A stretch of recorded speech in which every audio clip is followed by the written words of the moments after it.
Good evening, everybody. Looks like we have 3 viewers so far. This is a little impromptu.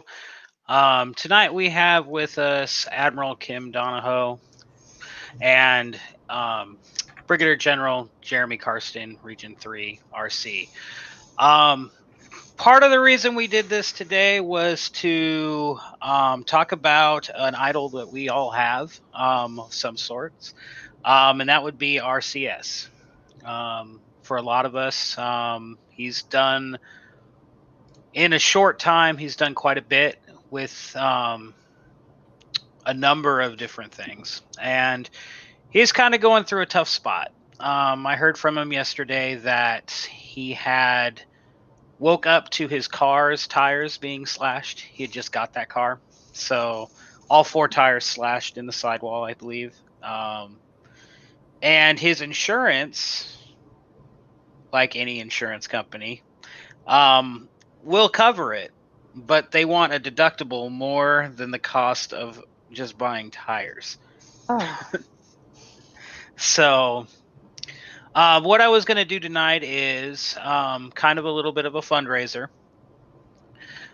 He needs to, I believe, get $500 and something. So I was going to put it at 500. So for every dollar we get up to $250, I will match. So if we can get $250 from people in this community of ours, Starfleet, our international, I'll match it up to the 250 to get him the 500 that he needs to get those tires. Pretty simple. I'll just do PayPal, and then once the money is put through, I'll transfer from my bank account to that, and then transfer it over to him. So, what do you guys want to talk about while we wait? I'm betting with this group, and I've seen how generous Starfleet can be. So you won't even need to match it. That's my bet. That's what I'm calling. Well, I'll still match it. Like, I mean, go, up to I'm betting we will exceed the cost of the tires. That's possible. I'm putting it on the Region 1 thing, and I tapped the whole thing out, and it disappeared. That's funny. Yeah, this is kind of like a crazy show, right? We're still putting it together. Yeah. Yeah, kind of impromptu. Like, I literally just got home about an hour ago. So, and unfortunately, as we drive it. As powerful as these phones are now, they're not that powerful. I can't get them up. So, if you'd like to donate, just put something in the comments. I'm going to put a banner up here momentarily. Just bear with me while I get that basically going. Yeah, and I'm posting this and a couple other. I think I've got all of my spaces that I'm. Special. One second. I'm putting your name. Okay. Oh. Yeah.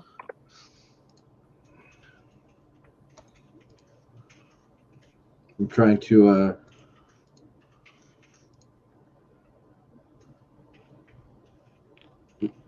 Now that I know what it's about, other than just a secret thing. Yeah, exactly. Surprise thing. I'm like, all right, let's edit that. Help. Public. What's the worst thing you all have ever typed by accident? Just like a horrible typo. Oh, I don't even want to know what my most worst would be. It would be that one you sent me the one time where literally not one word. No, that would not be the worst. There'd be things that, because I've typoed in it like auto-corrected to be like, instead of illegible, like an actual sentence that was horrifying. I still remember mine. It was so heinous. And thankfully, the ones that usually get that level of crazy typing for me is my buddy's Teach and Trend. There we go. All right, now that I've got a topic, I can save it in these places. So And then what I'm going to do, I have to make a graphic for it. Do we know why the tires were slashed? Because our CS is so good at making friends, obviously. Um, my guess is based on the area, just in general, close proximity to other people. It was either over or Maria, the commander, Starfleet's tires were slashed. But based on tight quarters, and due to his occupation, there's a good chance it was either one of the fault, either his occupation or he parked too close to someone else's parking spot for them to care, or just someone being a jerk. I mean, Gosh, I've had my tires slashed at a grocery store. I have no idea why. I was nowhere near anybody when I park on the opposite end of the parking lot, and my tires got slashed. I mean, Could just be some guy was pissed. all four is usually seeming a little bit personal, so I'm guessing it's definitely work related. But there. Keith, we're gonna do it by PayPal. If people have other means, depending on how difficult it is to set up and get money transferred around, I might get some other set up. But down on the ticker at the bottom is my PayPal account. Basically, for every $1, right now it's empty. I don't use it for much. For every $1 I get up to $2.50, I'm gonna match. So, basically, if the organization donates $250, I'll donate another $250. That gets him $500. I think he's short maybe $30 at that point to get tires. It's not that big of a deal. So. Hey, I finally remembered my PayPal password. Yay. Baton Rouge, are you nearby the Corsair? Isn't he near, or isn't that the Corsair's area? Yeah, they're in. So Ed should know him.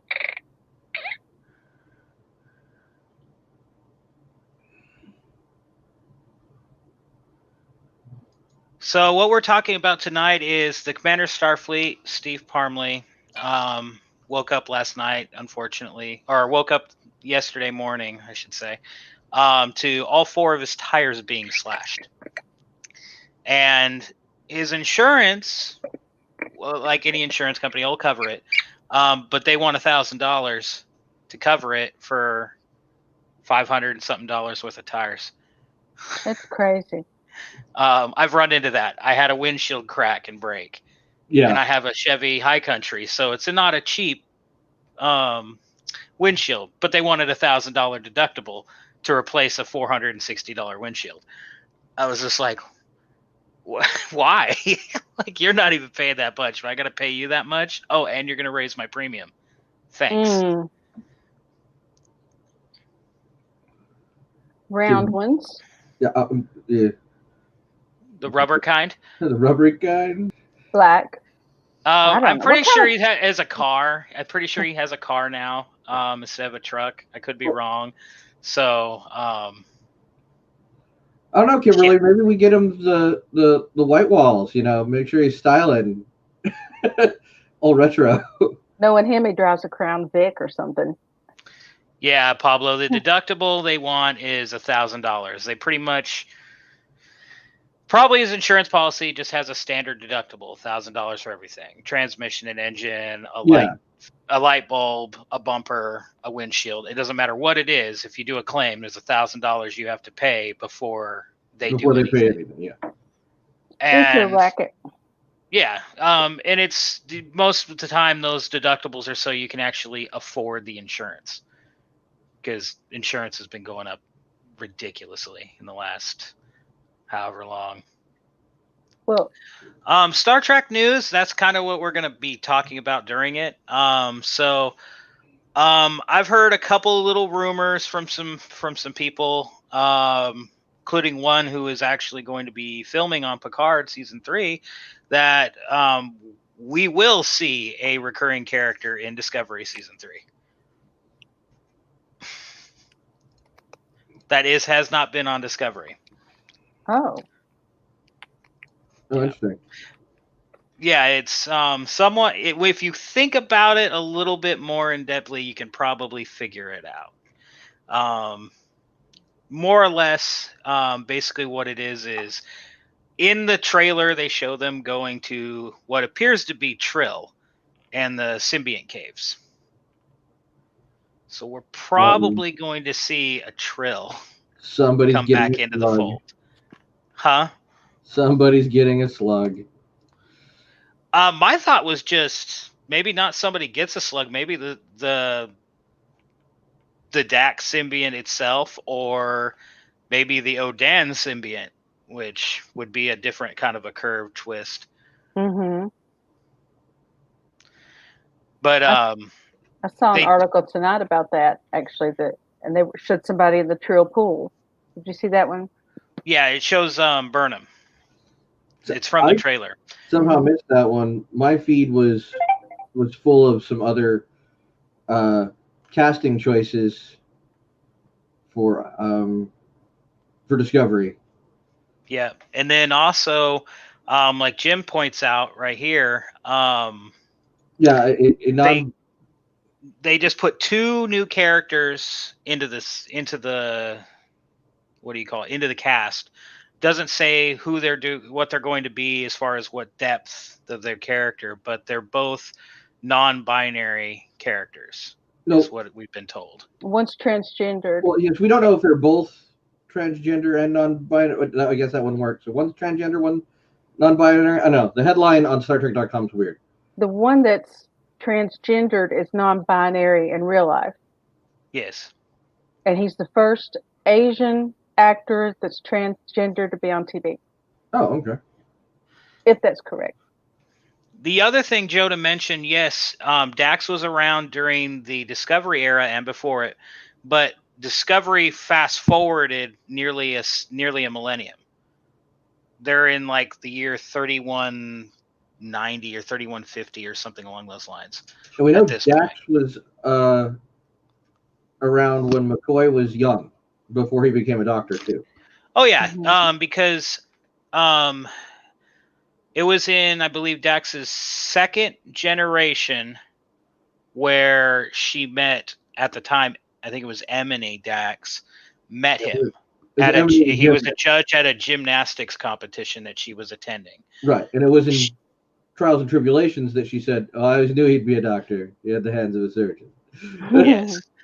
And then, so there was one generation before that, and that was actually, minus maybe Curzon and what we don't know about Ezri, the longest lived of the host, which was Leela, the one that was a judge or whatever, and then became or no, she wasn't a judge, she was a diplomat, politician.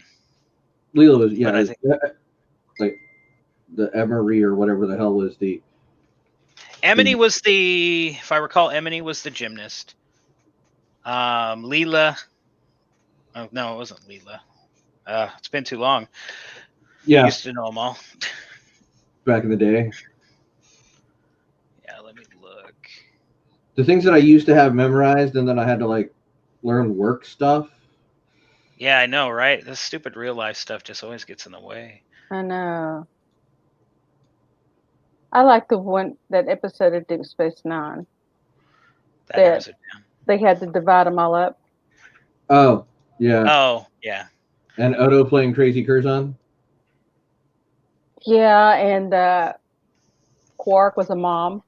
Yep. That was the best one. Him being all maternal. That was so sweet. I don't know. Thank you, Tiffany. All right, let's see here. Hello, Jeanette. Hey, Jen. I'm going to put my glasses on. I got to do my Kirk Rathacon thing. So. Yeah, apparently we're all allergic to Retinox 5. I have contacts. They haven't. I got mine. It worked fine. Oh, my dad's happy. He had his cataract surgery on both eyes, and he's like, I can see the clock. He goes, I did not know how much I was missing until he got a cataract. The world's in SD. The world's in HD. SD? HD. And one of his cataracts is standard, but the other one's HD. I said, "You're high tech." Wait, whoa, okay. What? That was quick. I just got logged onto my PayPal. For some reason, it takes forever on my computer. Oh, PayPal. Yeah. Kind of a bitch. Yeah. So I had to clear out. Give me a moment here. I've discovered Milky Ways with caramel inside, and I'm limiting myself to one a day of these fun size. I'm sitting here chowing down through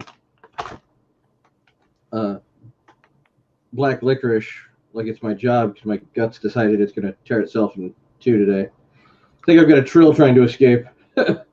So as we have it right now, we had $30 from Jeremy, $50 from Keith Kepley. Thank you very much. Maria Dutilli, $10, and Lauren White, $100. Wow! You're gonna break me pretty quick, guys. Hey, Bob. Like I said, this crowd is a generous crowd. I've seen what we do for strangers. I'm going to put it up here, or I'm going to put it right here, how much we're at. Just give me a moment. Let's see. Text. So I think the goal is to get the whole 500 from the crowd so that the rest doesn't have to match anything. Even though he said he wouldn't, that's super generous of him. He's also setting this up and making it. Well, the other thing too, I will say this: the $500 is the bare minimum freaking 4-ply Junko tires that you run over a staple and they usually pop. Let's see, Final Frontier. I saw that, Aaron. What? What's that? Alec from the Aries, he's selling stuff for a fundraiser. Alec is any sales, as far as I know, any sales he's making on his store right now, 20% of the proceeds are going towards Steve's tires. As far as I know, I don't know like exactly how much he's raised or anything like that. I haven't been in contact with him. So let me see. Yeah, I haven't either. Now I know why he's not answering me. Because I got to get working. Oh, Australia. They're wanting to come on where it'll be like 5:30 Steve's time. I don't know. That's not that bad. In the afternoon, can he be on that early? If they want, when do they want him? They want to be. It'd be 5:30 his time, 6:30 my time, and it would be Saturday morning their time. Yeah, I don't see why that would be a problem. So he could do that. He's just got to answer me. Oh, he's been busy. I know, but I want to, me, I like to schedule a month in advance. I'm already working on October's. Region 20, if there's anybody in Region 20 here, answer your emails. I've only had, where's my list? Oh, here it is. I emailed 1, 2, 3, 4 people. Only one's responded. I'm just marking that one off. That's a pretty quick jump. I mean, we just got started. Yeah. Right. Oh, wrong one. When was the last time you raised $190 in 20 minutes? Less than, because I think when I was auctioned quicker. in '99, a long time ago. Oh, 200.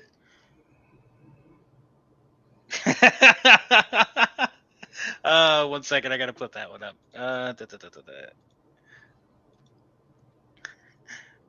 Clarify. Oh wow, that was weird. For not junky tires. For not junky tires. For not junky tires. Yep. Russ, the live icon will cover your money count. Yeah, I had to move it. Yeah. And now I have to change my background because it's. Wish I could do on the fly texture render and all that through this, but it won't. Because I miss my little amazing spatial awareness of all these things. I think it's the hardest time I'm having with the videos and stuff is spatial awareness of the screens and where things go and all that. Making models, I mean, Jeff Stucker. I don't know his new car personally. Worth a whole lot more than 4. Wait, what? Does anybody have the make, model, size, car? I mean, 250 should be more than buys. I don't know. I don't know what you drive, Jeff, but Yeah. for me to buy four, let's look at this. The last time I had to buy tires, I had to buy 3 tires because I had one good one. That was $1,280 Yikes. before mounting and balancing. Mine was 400 and something for 2. Yeah, I'm thinking so too. There, It's Maria. Thank you, Bob.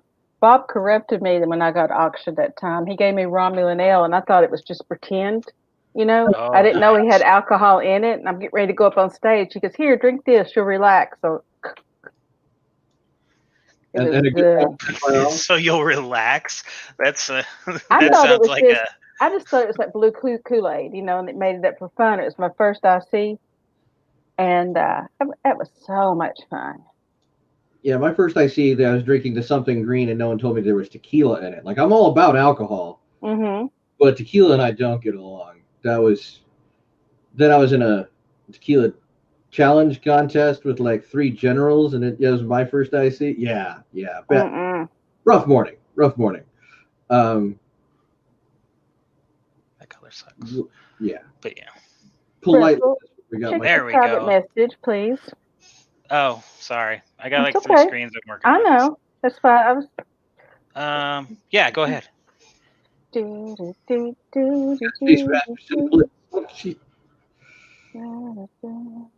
She's such a nice lady. I have seen her blitz like at least 4 times in my life. Who? That Chase Masterson. Oh yeah, she was at my first IC. God.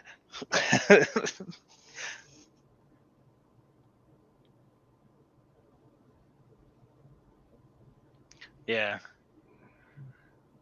Oh, okay. I was like, what are you driving, Jeff? Because if it's something good, I'm gonna buy it next time. Because good God, I want $250. 4 tires. I'll be like, oh my God, that's amazing. Now I will say I do remember the time that was true. Long time ago, like when I was a teenager, I had to buy, and these were Junko tires. I think they were 11-inch rims. I mean, it was a Ford Aspire 4-door, and I think it only cost me like $300 to change the tires on it. But that was in 98, maybe 99. I had a little Saturn then, and the wheels look like donuts. Yeah, it was Creation. I think it was Creation San Francisco in 2005 or 2004. And Chase was there, and there was an after party with a lot of the like secondary cast members and this off cast people at the end at the hotel. And I had went to it with my aunt, and oh my God, the amount of booze she took down was ludicrous. Like, simply like amazing to see any human being imbibe that much alcohol in a sitting. So you should recruit her. She's in, since you said Starfleet is a drinking club with a Star Trek problem. Wait, who was? You remember Grelka, the Klingon Grelka that married Quark? Okay. Yeah. Mary Kay Adams was her name, and she was at Shore Leave one year, and I was supposed to be there with the Romulan Star Empire. Trish Tunis was there, and she had a Romulan outfit on. This other woman did, and they had a Klingon event, and I'd left mine in Tennessee, so I had to wear a dress. I looked stupid and stood out, but I just remember Grilka being there, and she would pick up this big Klingon tankard and slam it down, and she was drinking. She had a ball. It was so nice. So, not gonna lie, I had a crush on Grilka. Grilka was the hottest. She played on Guiding Light, and I always cheered her on. She was great. Thank you, David, and thank your crew, the USS New Jersey, for that generous donation. We are literally $40 from me dumping money from my bank account in here. So Bob Bossler, check your private message, please. God, you're telling the man what to do. Good Lord. Hi, Erin. Wait, Erin's a nice lady. She lives in one of the most beautiful places on the east side of the state. She lives in Shenandoah Valley. So pretty. Yeah, India Von Hawkeye. Oh, wasn't she great, Bob? I'd have told Philip just to. I mean, it would be easier if just Bob would just come on and, be on the screen. But if he would look at his private message. He's probably having to put pants on. I've got on pajama bottoms. Wait, that was a requirement? Oh, no. Oh, this is the best one. I need to find it now for this. Oh. So, as some people may know, I've been going through the old CQs recently to find information about my old ship and the current ship I'm on for a historical project thing. And I have been finding the most hilarious pictures of people from like 20 years ago. Not of me, because there's not that many. Oh, there's some good ones of Bob. Yeah, there was some good ones of Bob. There's a really good one of Ed Tunis. Really, really good one. Like, it's him in front of something, and it's like the future is being told, because he has a full head of hair, right? But behind him there is something like a figure, like kind of a thing, like a cardboard cutout, and it is massively overexposed. But Ed isn't. So it's like a reflection off of his head before it had a reflection. I'm glad crazy. Ed's not overexposed. That would be bad. To him to be exposed. Bad.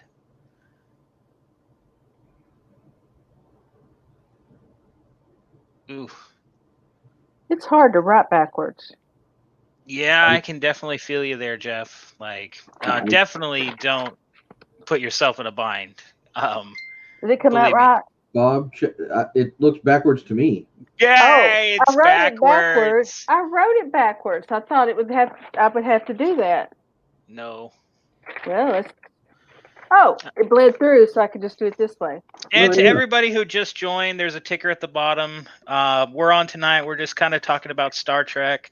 If you guys want to talk about something, go ahead and put it in the chat. We'll talk with you on it. Did you hear about James Darren? Darren. Big Fontaine? Not recently. Why? He's recovering from COVID. Oh, he had it? Oh, that's new. Didn't know he had it. He's old. He's, way up there. Well, way up there. But yes, he is. He's over 70. I mean, to be sick with that's bad. Yeah, it is. That's rough. I liked it when he played Moondoggy. Yeah, but for those who just tuned in, we're kind of putting this up. The commander of Starfleet just recently moved from one job to a new job. So he's kind of been going through it. We've all been there, moving from one job to another, losing a paycheck for 2 weeks or a week, brutal.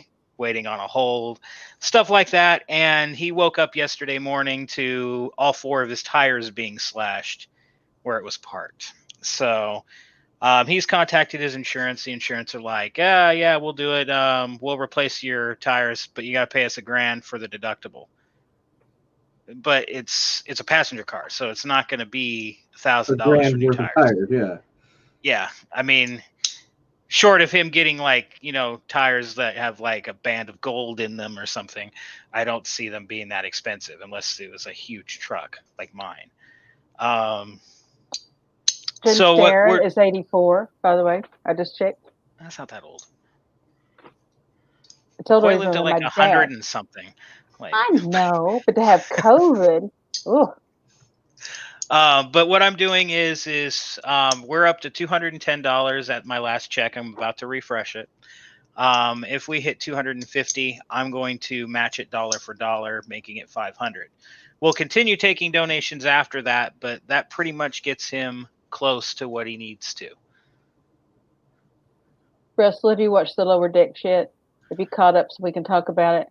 I think so, but verify. Has anyone here not seen Lower Decks? Because Maria asked, "There's Bob." Hey guys, how you doing? What about Bob? Didn't get a chance to change to Star Trek attire, but Me either.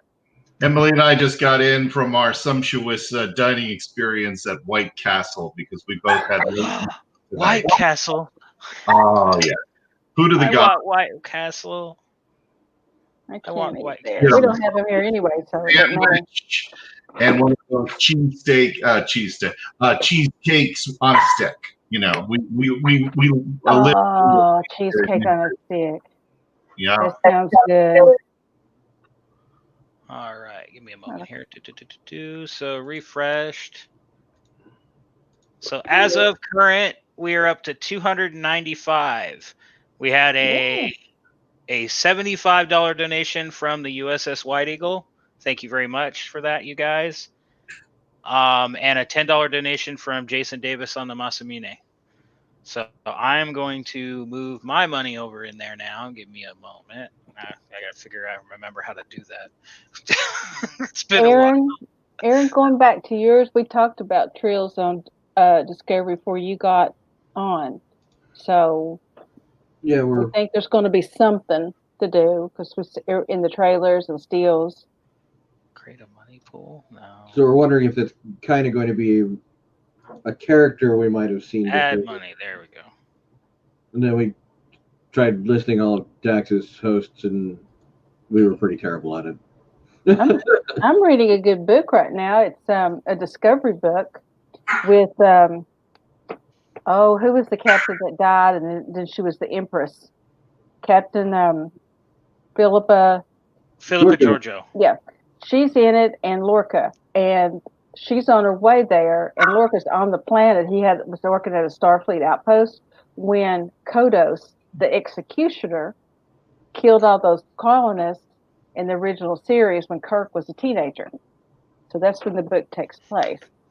It's like a tie-in. So yeah, it's always fun how they go back and try and tie all these other things together that were horribly just separate. I just started it, and they're at the part where, like, one of the colonists said to Lorca, they've been seeing each other. She goes, "Yeah, they called a meeting at the amphitheater, so we're all going to go. I hope you can go." Don't know what it's about. They don't know they're going there to be killed. And I had to stop, so I'll take it back up tomorrow. Yeah, Joe, I got that book as a gift for my daughter for Christmas, and just now got around to reading it. Oh, wow. So I haven't done a whole lot of the Star Trek books. I did do quite a bit of the Titan series. So that was really cool how they did a competition to design the ship and then built stories around it. And I just thought that the cool fan involvement there. And that kind of led into like the Destiny series and Typhon Pact and all those really were kind of all entwined and had to just keep reading. I haven't got all those yet, but those were good. But I like the Titan. The crew on the Titan seemed really kind of wild. Yeah, Allison, that's right. The Tarsus. Simon Tarsus? Oh. No, yeah, before I would have killed all those colonists to save the rest of the colonists, I would have done anything possible to keep them all alive. I mean, that's just crazy. Kodos the Executioner. Maria's proud. Look at that. Where's Steve at? Is he at work right now? I assume. You going to text him? Figure it out on his own. He's a grown man. See Bob's dog? Yeah, I got to hold him so he doesn't bark. He's an angel when I have him in my hands, but otherwise he's better than my cat. Little Bob Barker. My cat will tear my face off if I try to hold him for too long. That's a good one, Aaron. Our cat, he's in love with Tom. Tom wouldn't let him get up on his lap the other day, so he just laid on Tom's shoes. Like, if I can't have you, I'll just have your shoes. Aw. Pitiful. Let's see here. What was the Peter David book that I read? Peter David book. One of the Excalibur ones, or was it like Q and Law? That's one of my favorites. Was he the one that did the New Frontiers series? He did Anxiety, which was really, really good. I would say that was probably one of my favorites too. But That's there a good one. was one, and I think it had to do with Q as well, but it had like Q and Guinan and all kinds of shit intertwined. Trying to remember the name of that book. Alex, what's the name of that book? Which book are we talking about? Which one is it, Jeremy? Peter David book that had Q and Guinan and. Was Troy's mom in it? I don't know. I remember that one. Wait, was it about Q and Guinan before the Enterprise? Like it explained the whole why that's scary to a Q? Well, I think they danced around it. They never like straight up said, but yeah, it hinted that they had it. They kept referring to their past, but there was stuff going on the Enterprise D, and then kept talking about the past. And Wondering if we're thinking Q squared. yeah, it might be Q squared. Yeah, that sounds right. Yeah, I haven't read nearly as much as I needed to. I've basically read three of the TNG era novels. I could read Q and Law? and then now. Q and Law? No, I don't think it was Q. I think it was Q squared. I think it was right. I think it's Q I've got squared. some ones like Spock Messiah. Sorry. They've got Spock Messiah, Q and Bringing things Spock up. Messiah. That's good. Hi, Maria. So how is everyone this evening doing? Doing all right. We have managed, as of last check, to raise $545 of $250 was what we're aiming. We hit actually $295, and I said I would match $250 if we hit $250, which we did. So fantastic. Cool. Well, we're just seeing how good of tires we can get, Steve. So what was the fundraiser for? I'm sorry. So it says it at the bottom. Yeah, yesterday morning, CS woke up to all 4 of his tires being slashed on his car. Oh. Insurance, he doesn't have the money to cover it because, I mean, he just got switched to this job less than about a month ago now. But, I mean, he just started receiving pay again. So, I mean, he has to catch up on bills and everything else. And he's a single dad raising, a teenage daughter. That's fun all by itself. So you got a lot of expenses, and a lot of us have been there. So his insurance company is more than willing to cover it, but they want $1,000 for the deductible of it, for the convenience of them buying maybe $500-600 worth of tires. That's ridiculous. I'm sorry. Exactly. Makes such perfect sense. So great job, guys. Basically, the reason I'm using the icons on this one is because Steve, believe me, there's people that probably don't appreciate a lot of what Steve's managed to get done in a practically pretty short time between him and the EC and the AB. They really, all 3 of them have kind of come together and worked really, really well as a team to get a lot of things that would have had previous CSs probably just jump ship, get solved through. I mean, we had the tax issue, which is basically solved at this point. You have the IC 2019, which I think for the majority is done. Correct me if I'm wrong, Jeremy, but it still has lingering bits. Yeah. And then, and this is all in the first year. Not even a year. Not even a year. We haven't even hit that point yet. But I'm just saying, like, all in the first year, we've been hacked as an organization twice on our finances. Those have been getting dealt with, and now getting more fraud, but than like actual hacker identity theft. But yeah, I mean, it's it still has all the assets frozen. In a year where we're also experiencing a global pandemic. Yeah, and in a year we have a global pandemic. He had the force, him and the rest of the EC and AB had the foresight to remove the differences between, or the distinctions, I should say, between chapters as far as correspondence and meeting. I mean, that at this point, hilarious, by the way, huh? From my perspective, that was absolutely hilarious. Because we had just approved that, and that was one of the major changes in the handbook, other than the discipline section. And everyone's kind of like pushing back, like, how would that's bad. We need these labels so that people know what they're getting into, and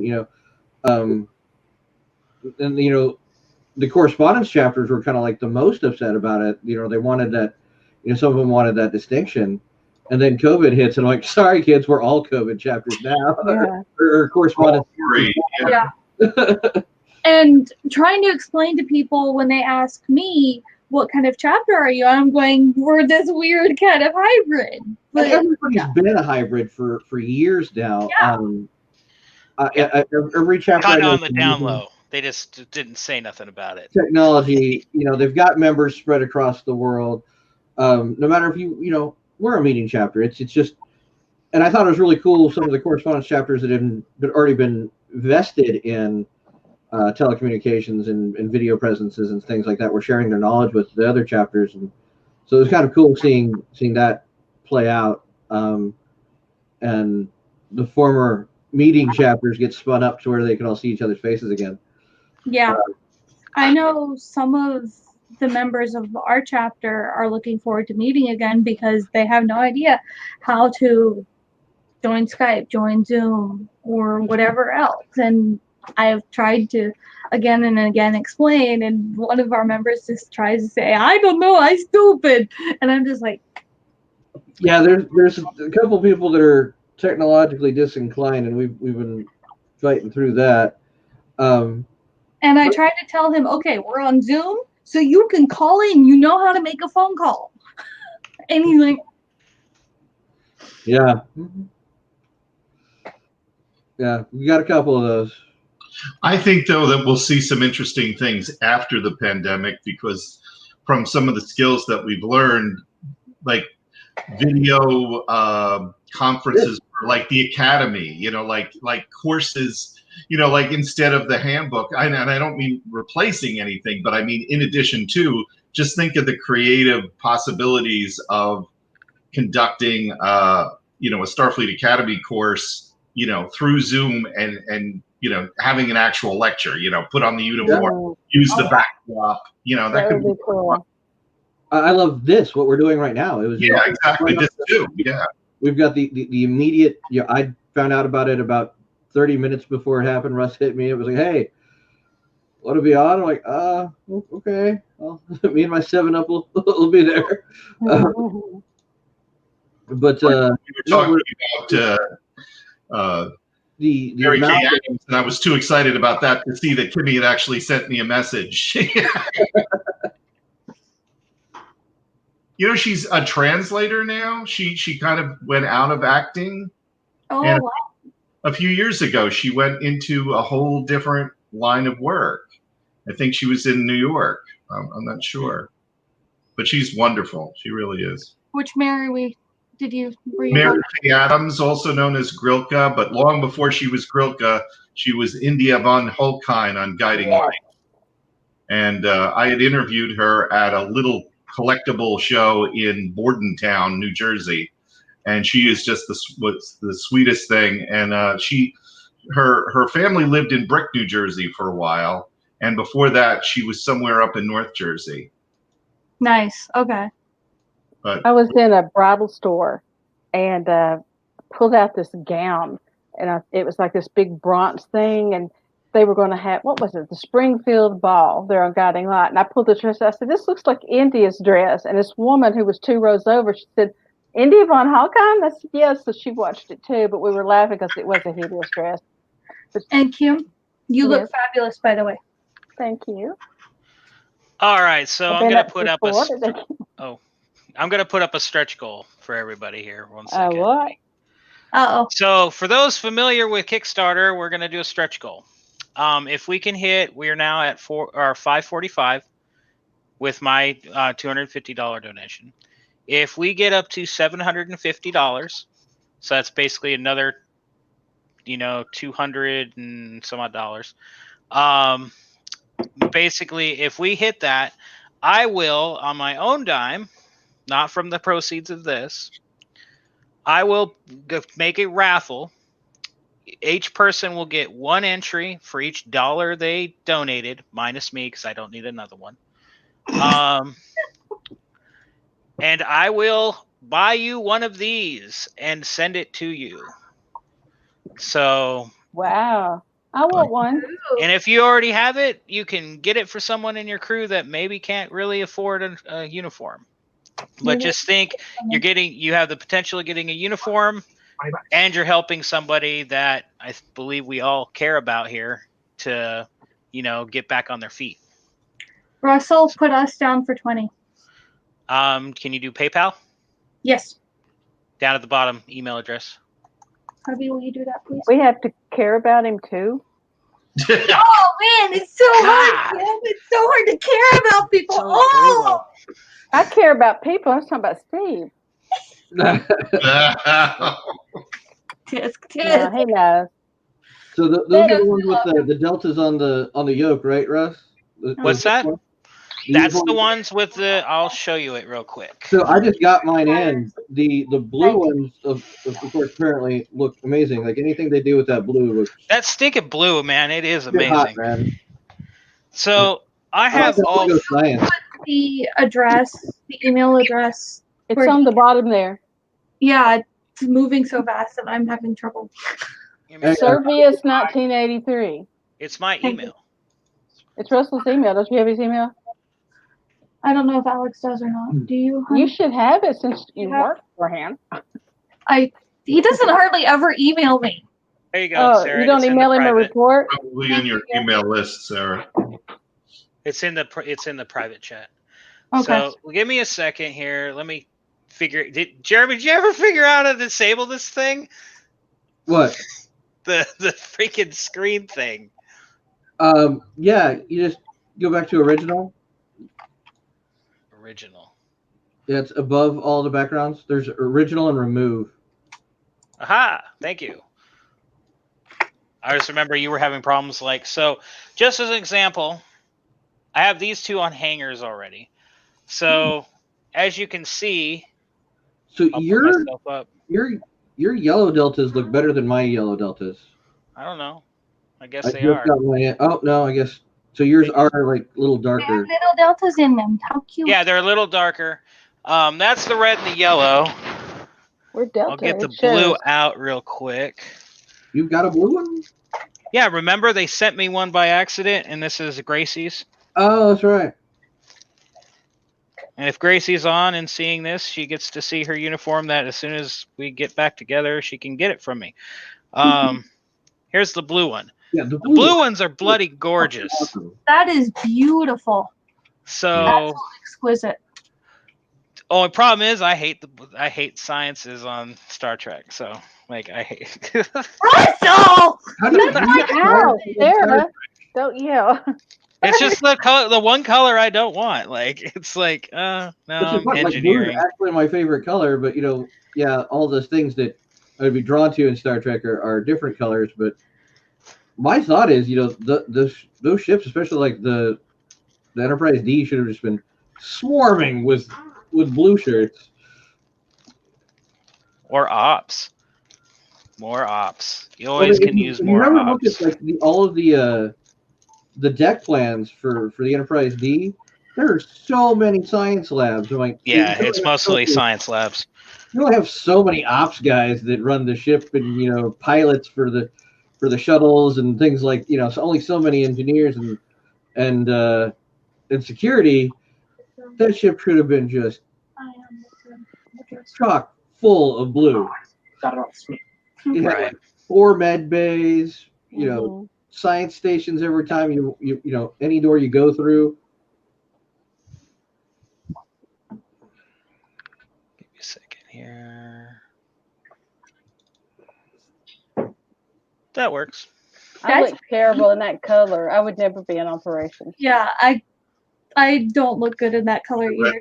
I'm not best a color either, but you know, engineer, so I got it. It's the best color though. No, blue is the best color. Blue is no. When we were original series ship, I even wore the green wraparound shirt because that gold. Ugh.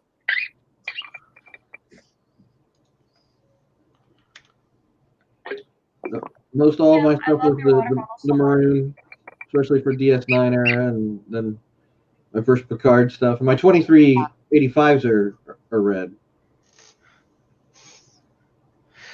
So I'll put it this way, Maria. The reason why I've always hated the sciences, if you look, the sciences always get the short end of the stick when it comes to the promotions and like becoming captain. We only ever see one blue shirt become a captain. But we saw engineers do it all the time. So, heck, they even had one that was a captain of engineering. They have to change the track when they're in school. You know, medical has to study a lot longer, but don't you have to change your? I can think of two track. In theory, Ezri became not. Okay, who Alex? Spock and Janeway. Spock and Janeway is who Alex. Oh, that's right, Janeway. Yeah, and Spock, I guess. What do you mean? But Spock, no, Spock. Well, he was in the original series, but like all throughout. Yeah. He was first officer, though. Because he was originally, I think he wasn't science. Originally, I think he was command. No, he was chief of science. Right, he's the chief. I know, but like his divisional color in Cage and Where No Man Has Gone Before, it's Oh, just hard to determine what the hell was what. Gold. But there was no. Yeah, that's right. There was no red, but there was gold and blue. That's all that there was. There was gold. Well, there was something else. There was like silver. There was a something. tan. Yeah. Tan. That's Yeah, what it was. Mitchell's tan was a little different than Kirk's gold or green. Yeah. I personally, I don't know how anyone can pull off yellows and golds because I can't. Well, the thing is, I've always heard is if you watch the original series, like the first couple, or like Where No Man Has Gone Before in the Cage in black and white, it's easier to determine the difference. Yeah. But when you see it in color, it's nearly impossible. Like they're the same damn color almost. And that gold was really green in real life, but in the lights it was gold. Yeah. And then when they made the wraparound with the other material, they were like, "Oh crap, this looks exactly like green." Oops. You're not the only one that can't wear gold. That's why they changed the colors for TNG, because Sir Patrick Stewart got washed out in gold, so they changed him to red. Huh. That's why the colors changed. I'm glad that at least in our timeline for the Avenger, that Command is white, so I can do that. I think it's a real pity that they didn't have Data in red more often, because dude, with that gold skin, that was popping. That was awesome in red. Yeah. Yes, Tiffany, but we've already seen the statistics. Somebody posted on Members Only a while back. Actually, the worst color to be in the original series was gold. Yep. First Way season worse. it was red, but over the course of all 3 seasons, it was gold. Yeah, it was gold. Like, because there was so many red shirts that didn't die. Statistically, you were safer. But basically, if you were not named or you're just ensign something and you were in gold, you were boned. Like, you probably weren't coming back. Before, and Kirk talked to you at the beginning of the episode, you weren't going to make it. Well, remember the first guy on the first episode of aired Star Trek to get killed off? Roger Thorpe. Yes! Kim got it. Which brings us right back to Guiding Light again. Yeah. Mike Caslow. Oh, he died so young, but he was like the worst villain. He was so mean. Well, when he died in Man Trap, it almost was fitting because even then he was chasing bad women, and and the next thing you know, he got all the salt sucked out of him, and he was dead. So Allison brought up a great point. Bones made admiral, and he was doctor the whole time. And, So he had to be captain at some point. Maybe, because here's the thing: Kirk went from captain to vice admiral. You don't know that. He might have sat there as a Commodore for a hot minute. Until he wasn't he operation for like a week? Janeway went from captain to yes, she was vice admiral. Yeah, because they realized they had to get her off the bridge of a ship quick. Stop it. She didn't make it go there. What? She got on the bridge of a ship and it disappeared for 7 years. Wasn't her fault. It was the caretaker. I'm kind of under the impression that Starfleet kind of has like, if you're in this position, you're this level of admiral. Period. So if you hired you to that, then you skip ahead to that level. Yeah, I will say Janeway doesn't have the worst captaincy record. I think the worst one would be Captain Kelsey Grammer. It's a good disappearing episode. for like 70 years and then just showing up. We left Space Dock 3 weeks ago. 73 years and 3 weeks maybe. There's a book. There's a book that continues that story called Ship of the Line, and it's amazing. Yeah, where he wanted the Bridge of the Enterprise because he was the senior captain in Starfleet, being that he cheated just for a little while. And Picard went on that secret mission.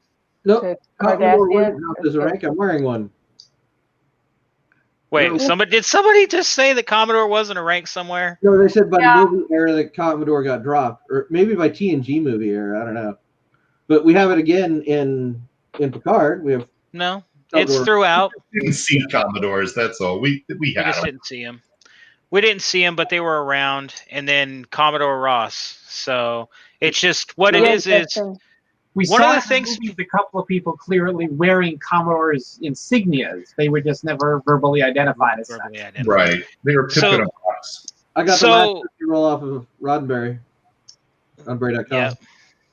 So give everybody a little bit of a history lesson. The reason why we don't have actual rank of Commodore anymore is because after World War I, the Navy decided that they were paying Commodores too much money, and they were getting paid just as much as Rear Admirals nearly. So what they decided to do was declare the worst Commodores as captains, promote the rest of them to Rear Admiral, and then fast forward a couple, I think it was 10 or 15 years, they decided, well, no, we're paying way too much money out to these Rear Admirals. So what are we going to do? Okay, we'll take the lowest rated ones, and we'll of the lowest half of them, and we'll cut their pay and put them in lesser positions, lesser important positions. And that's where you get the term lower half, upper half for Rear Admiral. That's why it doesn't exist anywhere else but us. So Congress was dumb. Got it. Basically, Congress was trying to find a way to shaft people out of money. So that's why we have that rank. No comment. They are good at that. Yeah. And then Commodore came back, and now it's an honorific title. If you're called a Commodore, that means you are a super captain. You are a badass. Usually you're in charge of an entire flotilla or a squadron of ships. But you're still officially a captain. But you're on somebody else's ship too, that you are not the captain of that vessel. Or you're a singer on the Nostalgia Tour. No, you are a captain of one of the ships, usually the lead ship of that squadron. Oh, okay. You're just also in charge of all the other ships. At least that's how it works on the Navy strike squadrons that they have right now, where the only place they have Commodores. The only place I know of that has a only Navy stuff that has commanding officers on board that aren't in command of the ship is carriers, because you have the commander of the air group, and then you have the commander of the ship. And then sometimes they always admiral. Bitch. Usually the commander of the ship is a Rear Admiral, upper half or lower half, and then the air group commander is usually a captain. but How it many varies. Goldfish died in TNG and later? I don't know. I think someone did a statistic of how many people per ship statistically people lost, and apparently Archer did very poorly. Yeah, Archer was bad. He like lost his entire crew over like once over or something like that. Because in one episode he loses like 15 guys. You see him float out into space and shit. Like Remember the Commodore from the Deadly Years that didn't seem to have any command experience, and he was wearing a red shirt? I never understood that. And he took command of the bridge, and he was a total, you know. He was says Mustang. stat track, not line. He was a Mustang. Yeah. Tim Johns has a question. That crystal ball is broken. Which that? Is there a time frame on completing the new database site? As far as what I had last heard, the issue is Medusa, which is the core framework that TRMN used, has a core problem. It has a critical function error. And they're having trouble tracking why. Because all the code looks good. It doesn't make any sense why this thing is happening.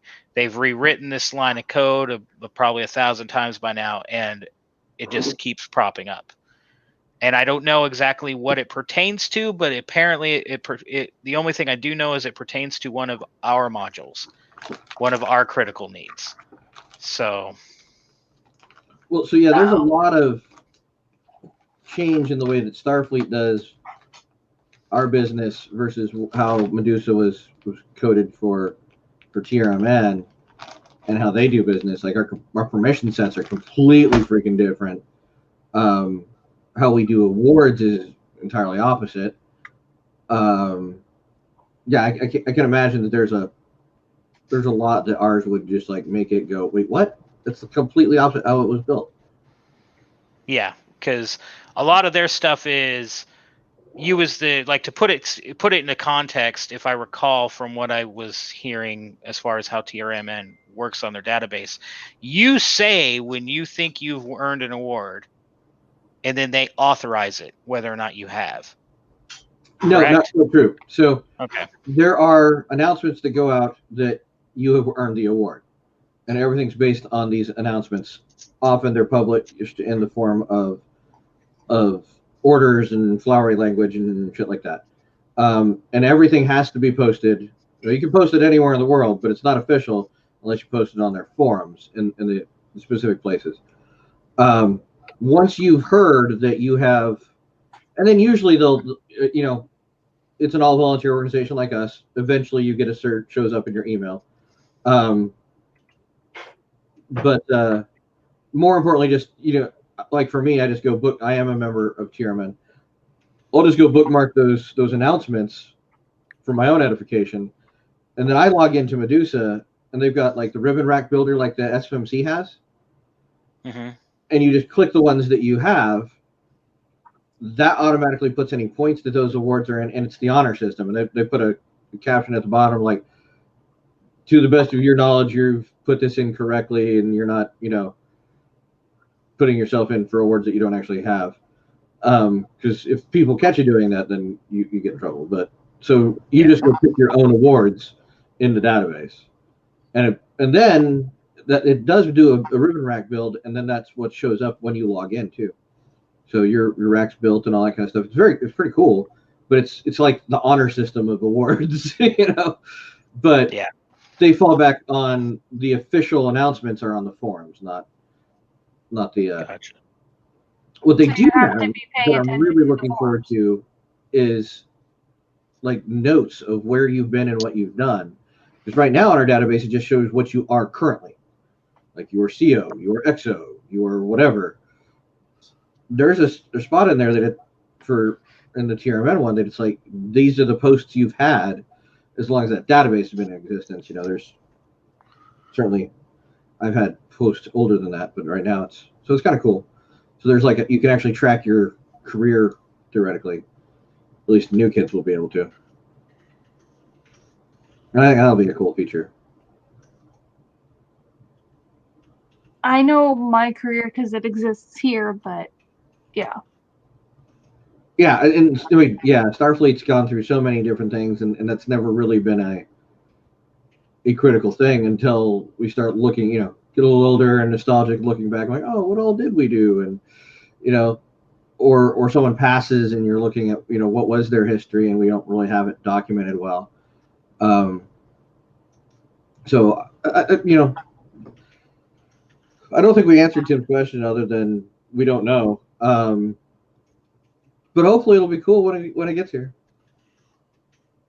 Yeah, I'm sure it will be, and be much more functional than the current one, because it's kind of painful, our current one. Especially submitting my MSR. Sorry, Bob. Know what they're doing. All right, Mustangs are either the best or the worst officers. Yes, I was going to point that out. Like, sometimes they're amazing. Yeah, it's a coin toss on that one. And that's going from a listed guy. It's a coin toss with a coin this big. No, it's a coin as big as your head, Russell. So really, it's a matter of that officer's mentality. Do they hide the fact that they were enlisted? Right. Then they're the worst damn officer. But they, in a lot of the officer cultures throughout our current military, being former enlisted is not overly valued. And if you're, so some people hide it for that reason. If it's an officer that's loud and proud about their enlisted heritage, they're going to be a great officer, and they will never make command rank. I think for when I was on the Alaric, while I was small, I was technically enlisted, is what he did, because he didn't know really what to do with children. But I joined a lot, and that's when I became an ensign, and then built my way from there to captain, where I am now. Starfleet ranks, I think, as that's a continued service thank you cookie. They're not. Yeah, I mean, let's see. 1 second. Going during Jeanette and survive McGinnis. Before my time, thankfully. Oh, that was a mess. That man took my money. He took a lot of people's money. People that gripe now about stuff, I mean, like what Russell said earlier, what Steve and his team have done is just done so much in such a short time, and people should be grateful instead of griping. Because I remember dark days. I remember when you didn't hear from the CS for a month or more. And he puts himself out there for us. Mm-hmm. And I appreciate that a lot, that he's like, I want to Thank you to Allison James and Alex Rosenzweig for your donations. We're on our way towards the stretch goal. We are now up to 580. That donation from this one counts as both of us, for the record. Yeah. Wait, what? Oh. Yeah. I don't think I can get a Picard uniform made for both of you. So you'd have to choose one of us. You can choose. Like, can I have it? You two can find it out. I think that means Sarah will choose. I just asked if I could have it. He goes, sure. I don't have a need. I will say this. I know that a lot of people have, one of the complaints is size with these uniforms. I do have a little bit of pull with her. I can try my best to get her to make a custom sized one that's beyond the normal, like, I think it's like a 2X is what the max they really do on that one. So, and she's done stuff for me that she says to a bunch of other people she will not do. So, I don't know. She likes you? It helps that you apparently speak the language. I speak it roughly. It's better than the rest of us. It's more I can read it than speak it. It's still probably useful. Yeah. I just look at it. Russell, I meant to ask you, how is your job thing? Or that is not a question for now. What, my job thing? Oh yeah, it's the same as normal. It's just to put it to give it to everybody's idea. I've been having problems at work. I'm about right now. If you've seen the movie Office Space, I'm at the point where I'm just like, I'm not going to go into work. I think I was an hour late to work today, and nobody said a word.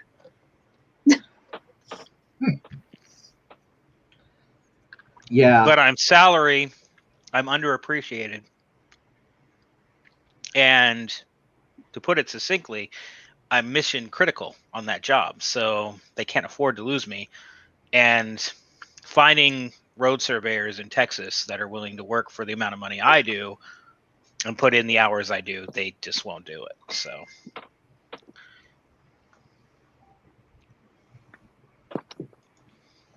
they'll look the other way on certain things. Because most of the time, like we have 2 surveyors at our company. I'm one of them. The other surveyor is salary as well. Just to put it an example, I drove an hour to a Napa Auto Parts to get a serpentine belt for a piece of equipment and then come back an hour drive. So 2-hour drive in the middle of the day.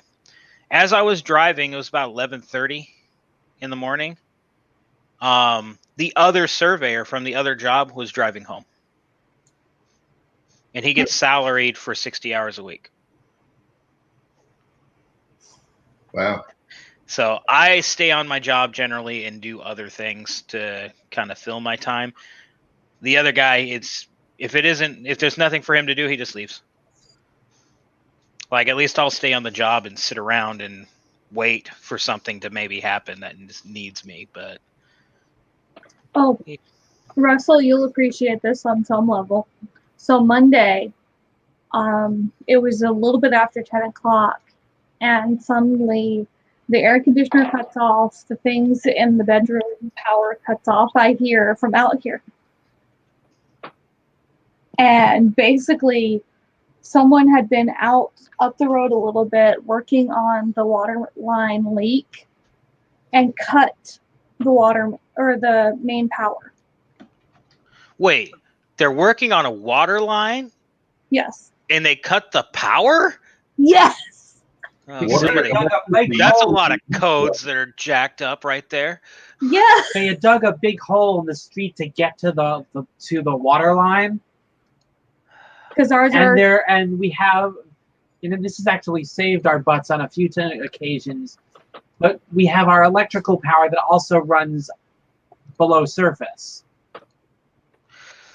And I know they marked out the how area. close is it to the stinking water main? But so we were without power for about 9 to 10 hours. Bob, that's why your wedding gift came in handy, because that's how we were charging our phone. I'd be like wary about using your water. You might get electrocuted through it. Like, I'm just like, how the bleep do you do that? But the lines are actually, I think, far enough apart that under normal circumstances it's not an issue. But yeah, these guys dug like a 3-foot by 2-foot rectangular pit to get down to where they needed to get to fix the problem. And I think somebody was not watching where they were waving their shovels or whatever. And so they were in there with an excavator when they should have been in there with a water pick. Probably. Yeah. So we weren't happy, but fortunately it was a relatively cool day, so it wasn't massively hot and those things. It was just kind of like, it was like low to mid 70s, so all things considered, it could have been worse. It could have been way worse. So Bob, thank you for your wedding gift again. I needed a little bit of a glow light, and I needed to be. It was necessary. And it was always fun to see how many people actually recognize the mythological reference. Yeah, or the historical reference. There was a mythological, historical reference. I wasn't talking about Iron Lantern or any of those, Green Lantern or any of those. That was mythology. And people kept saying, "Oh, happy anniversary on my anniversary." It was just a wedding gift that I used that you got for me. glad it came in handy. Yeah, Paul, I work in heavy road construction, so if I end up smashing something, it's going to be like a 25-ton roller or a 2-story tall Wirtgen freaking road miller. We're talking $1 million pieces of equipment. But if I do, I'll be sure to record it because, yeah, I'm probably going to have to pay for it in the end anyway. So I was almost to the office space part with my computers here lately. So you're saying you have this heavy equipment. Can I call you to come run over computers if we get to that point? Right. But we had to stay home because just in case they got the power back because he works from home. So, yeah, that was so pleasant. Hello, Mr. Casanova. I see you. How are you, Mr. Casanova? He was a barky today. He was. And he got out today briefly. As he had a package coming in, I opened the door like for a split second, it seemed, and he just darted right out there to go and say hello to the UPS guy. No! Yeah, so it scared me to death. So I had to go and, quickly he turned around and was like, "Oh, look what I did, Daddy." And, I had to scoop him up and bring him inside. Yes, you. Yeah. So just as there you go, Jeremy. You want one of these? We got 2 of these. Yeah. Note the operating weight. Oh, gosh. That's what I need. Yeah, we got 2 of those. But, like, I need to put a couple. That won't even feel. If you put a computer under that, it won't even feel it. Just boom. Like, I think it was. Can we say splat, boys and girls? I don't think it would even splat. Just go. I think it was last Wednesday or Thursday. Yeah, I was having mass issues to the point where I was considering firearms and trebuchets and. I know. I heard, or I should say, I saw. Yeah, there's a lot of drinking that day. Sometimes you need a drink. Though I'm just drinking tea at the moment, but. Tea. Mm-hmm. Channeling your inner Britain. No, I just. That's who's missing. Yeah. What? John Hardy isn't here. John, where are you? I think we figured out when he sleeps. Should we get Lourdes to come say hi? He sleeps on Wednesdays from 8:30 to. He might just sleep the whole day of Wednesday. Just Wednesday. He just gets for the week there. Can we feed the link to Lourdes if she wants to come say hi? Well, we have 5 for now. I'm actually trying to keep it at 6. I'm waiting for CS to reply back. Oh, okay. So. I was happy to lurk, but you brought me up, so. Yeah. Starfleet is a drinking club was a Star Trek problem. Hey, you used your quote, Jeremy. It is. A very good point. That's one of my sales pitches when I talk to people. And if you've ever been to a Region 3 Summit or an IC, yeah, that's. There's a lot of drinking. That most assuredly is on our chapter as well. We go to classy whiskey bars and shit for meetings. So. Flying saucer followed by whiskey cake. Yeah. Oh God, whiskey cake. I know for future we need to start at whiskey cake and go to flying saucer. I don't understand. You need to upgrade, not go down to beer. Yeah, but that's the point. Like when I start at flying saucer, my end bill ends up being like, my end bill's like $50, and then I go to whiskey cake and my end bill's like $200.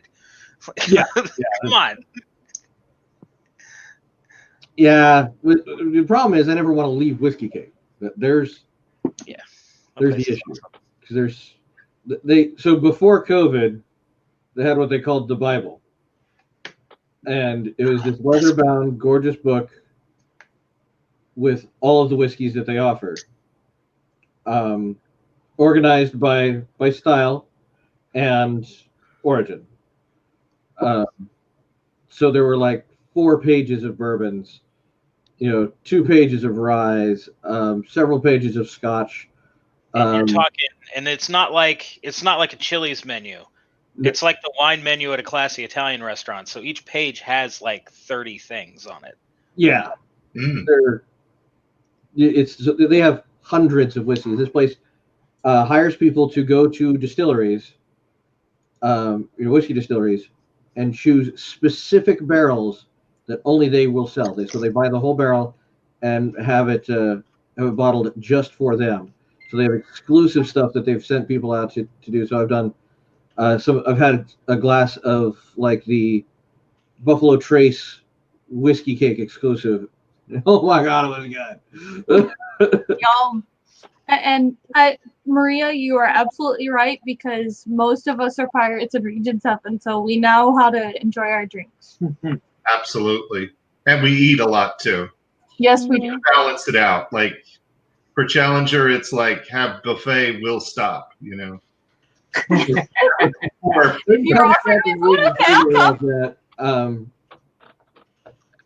yeah. I don't mind the drink until people start acting stupid, and then if you act stupid, I'm just like, I'm going to my room. Yeah, I agree with you, Kim. So I like to have a drink. I remember curling up at an IC on somebody. He was in a chair, and I wanted to lie down. So I just he was in a recliner, and he had it reclined way back. I just curled up on him and went to sleep. He's not in Starfleet anymore. What was his name? He's in Region 7, so Bob would know him. Let's see. You remember what ship? Accord? Accord. Maybe Accord is not anymore, but there are. I know. That's why I said he's not Fleet anymore. He's he was a large. Wait, someone named their ship Accord? Yeah. Oh, I'm so sorry. I mean, I guess it's good. It would never break down. So Will Divine and Mark Handbinder until it folded. Well, Mark was the original CO for many years.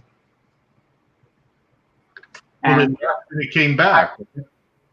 And I do believe that he was driving a Honda Accord at the time. I think he still does. Yeah, I think so. And yeah, I think he drives an Audi. Mark? Yeah, MHA. He wrecked an Accord, and he carried the little logo around in his pocket for a long time. He had at least 2. I mean, he may not have one now, but he had at least 2 of them over the years. Kim, are you thinking about Will? No. No. I messaged Bob. I didn't want to, say it out loud, really, but I cannot think of his name, but I messaged you, Bob. Okay. I'm at the age where I either remember faces or names. I can't do both. Not quite at the age where you remember neither. Correct. Jenna. I don't. See, I can't wait for that time. I'm like the reverse of most people. I'm like waiting for the time where I just don't remember things. I want to share what's on my mug here for everyone because it's kind of hilarious.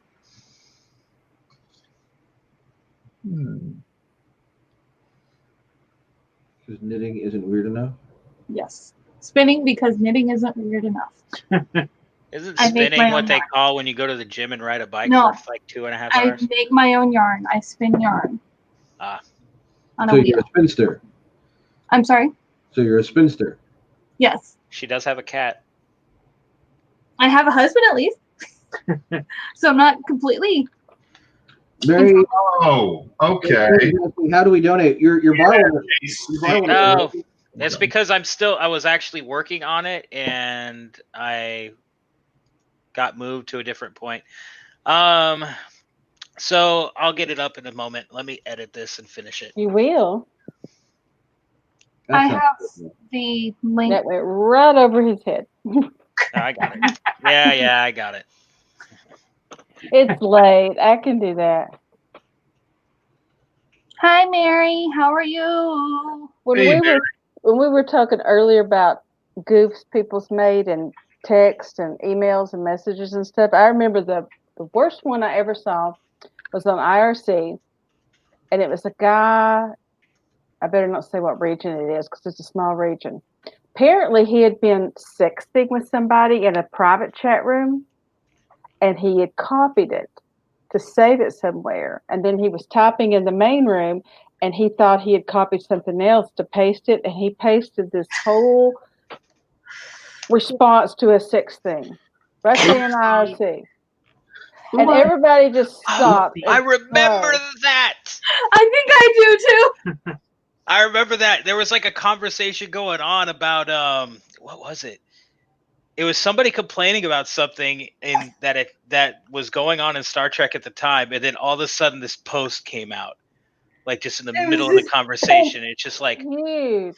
Everybody froze. I didn't know what to think. It was like a giant non sequitur. Yeah, and a big what? At the end. I'll never forget that as long as I live. And then I can't remember who it was, but somebody forgot to put /P. Like,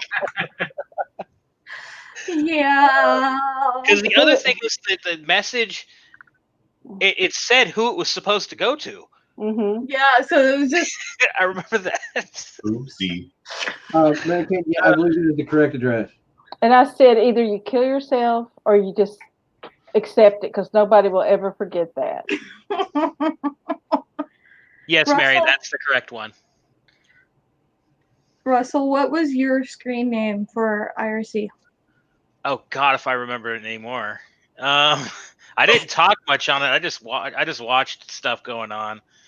Matt and Lisa had me connect to it because they were like, "Oh, sometimes they put news and stuff on here," and I like watched it one time. Like, I was on it for like maybe like 7-8 hours. I'm like, there is not one speck of news on this. All those lunatics wandering in and out, babbling randomly. Yeah, I was put in there because it helped my keyboarding. The one time I thought you think it actually got truly dramatic was actually 9/11. Yeah. Yeah. And that I think was the record too in the Starfleet channel. We had like 64 people if memory serves. I remember one night, Mike Smith, somebody said something he thought was silly. He went, "Oh, poppycock." He got banned because he said poppycock. It kicked him out. He was so mad. He was just. I said, "Well, I said poppycock's not a bad word, but the bot registered as such." The bot saw cock, and that was all. Cock, yeah. Yeah. The bot saw cock. The bot saw cock. I did a bad thing one night. This are we after dark yet? It's after 11. Okay. Remember, this was in my younger single days, and my kids were asleep. I made a joke in the Marine Channel, and somebody thought that I had a friend die, and I said no, and Deidre said just go with it, and so we made up this name, and I remember old Rayburn was like, "Do you want me to send flowers?" And I said no. It was, I can't say it's in the chat. Anyway, it was a apparatus that women could use, and it died. I made a joke. Look at Russell. And I love you. Why can't you say that? That's a regular word. Well, but Deidre called it Richard Peterman, named it, and so Dennis wanted to send flowers. Once it started, it just snowballed the whole conversation. And people were in their innocent typing, "Oh, I'm so sorry, sorry for your loss." And I said, "Well, when you're a single woman, and he was a dear friend." Oh God. Bob, I love you. Oh my. It was a long. We need to time put ago. him in the Fleet Memorial. We should. I probably still have the document. It was called Richard Peterman Memorial or something with it. It was so funny. I was crying because you didn't talk. Everybody just typed then, there was no voice. And I was, Richard. I've got so many files. I've got one that's called name not will not say, but it's called crap.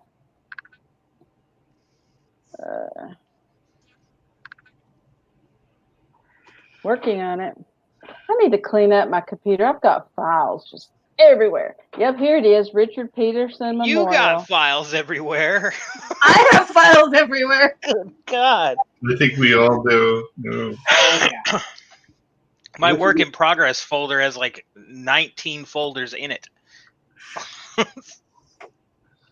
There was a question a while back. How is the icons going, Russell? Okay, so since we have a decent number of people in here as well, Robert Picardo has begun preliminary filming for Picard Season 3, or he will be shortly. He cannot make his scheduled appearance on Icons. So what we're going to do is we're going to have the guest, which Sarah was so gracious enough to get us. They'll be doing it in their place, or in his stead. He sends his apologies that he can't make the appearance that he said he would, and he says that he will in the future get back to us when he has the available time to do it. For Picard, is he as the EMH or a different program? He can't clarify that. Aww. He actually, that was one of the things on Icons. I had to have like a disclaimer. So he can't talk about the character he's playing. He can't talk about any of the lines he does or who he's interacting with. He could give you like information about what's the set like and basically stuff like that. But any directed questions towards very specific things that could be considered spoilers, he couldn't actually NDA. Yeah, those NDAs are serious business. Yeah.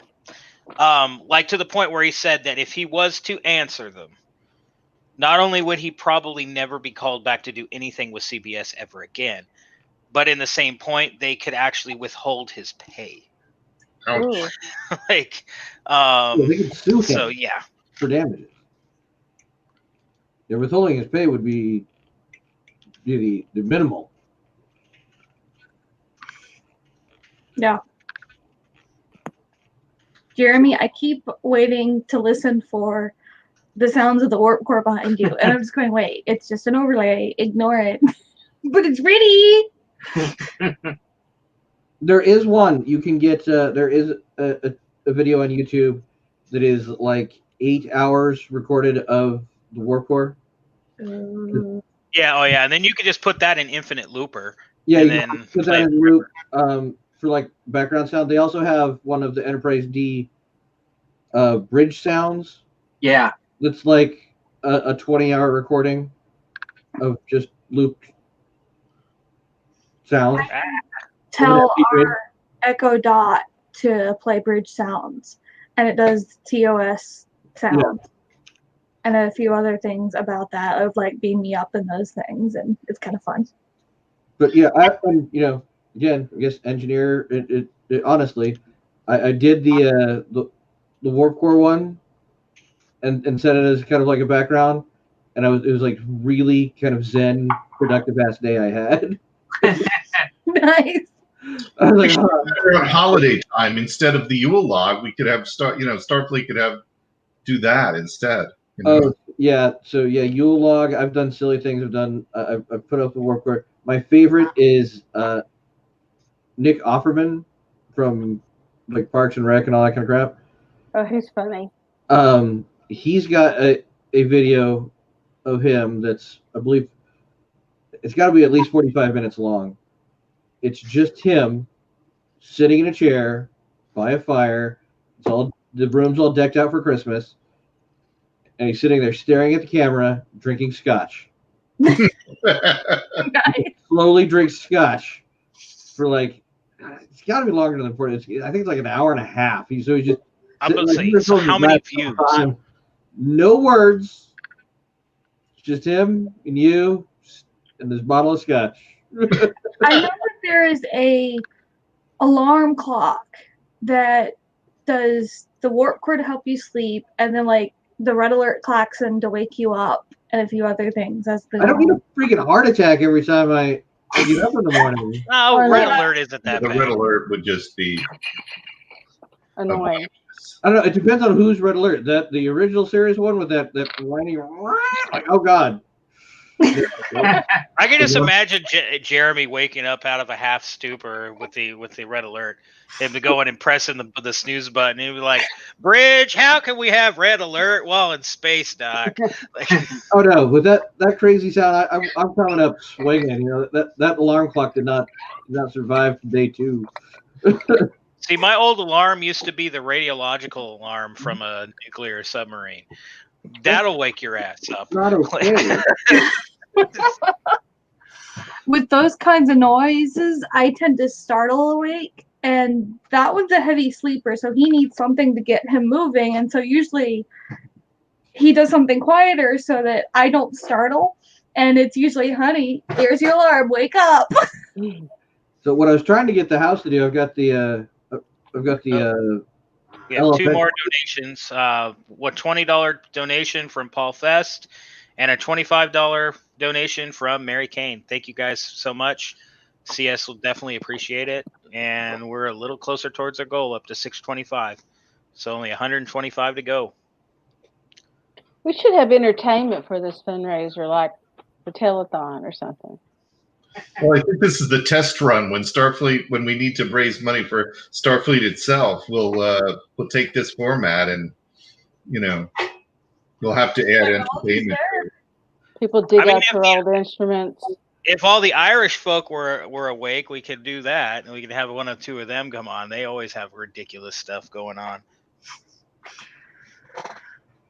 Morgan had a Nickelodeon alarm clock that looked like it was made by mad scientists, and it had some really crazy. Did it like alarm. dump gas on your head to wake you up? We used that till it fell apart. I know that there is an alarm. No, but it would go 10, 9, 8, count down, and then you'd hear lift off, and it'd go put this big loud rocket lift off noise, and we'd have to get up insanely early. I know that these are 2 different ones. One of them has wheels on the side of it so that it takes off, so that you go get up to answer it to get it to shut up, so you have to get up.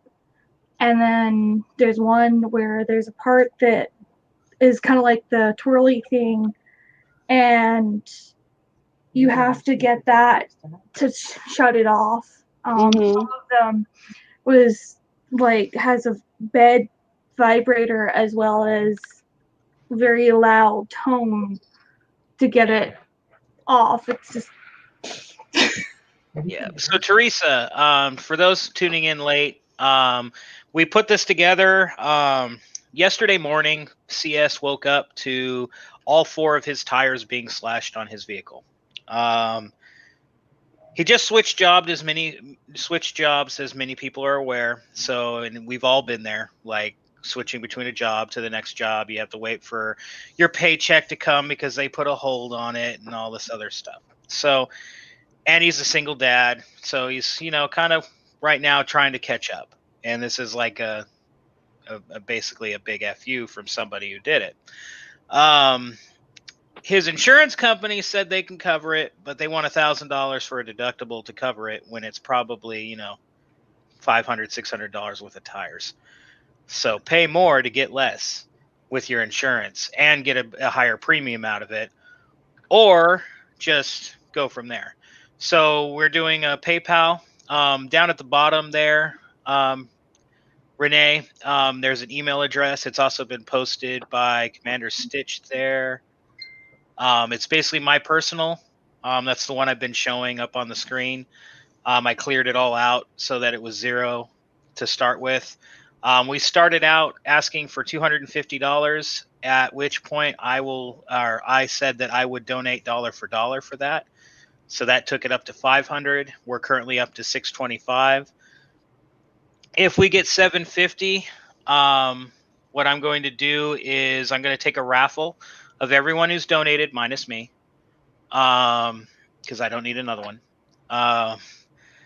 And for each dollar you donated, I'm going to give you a raffle ticket. I'm going to pull a draw from the hat and contact the person who won. We'll probably do it live.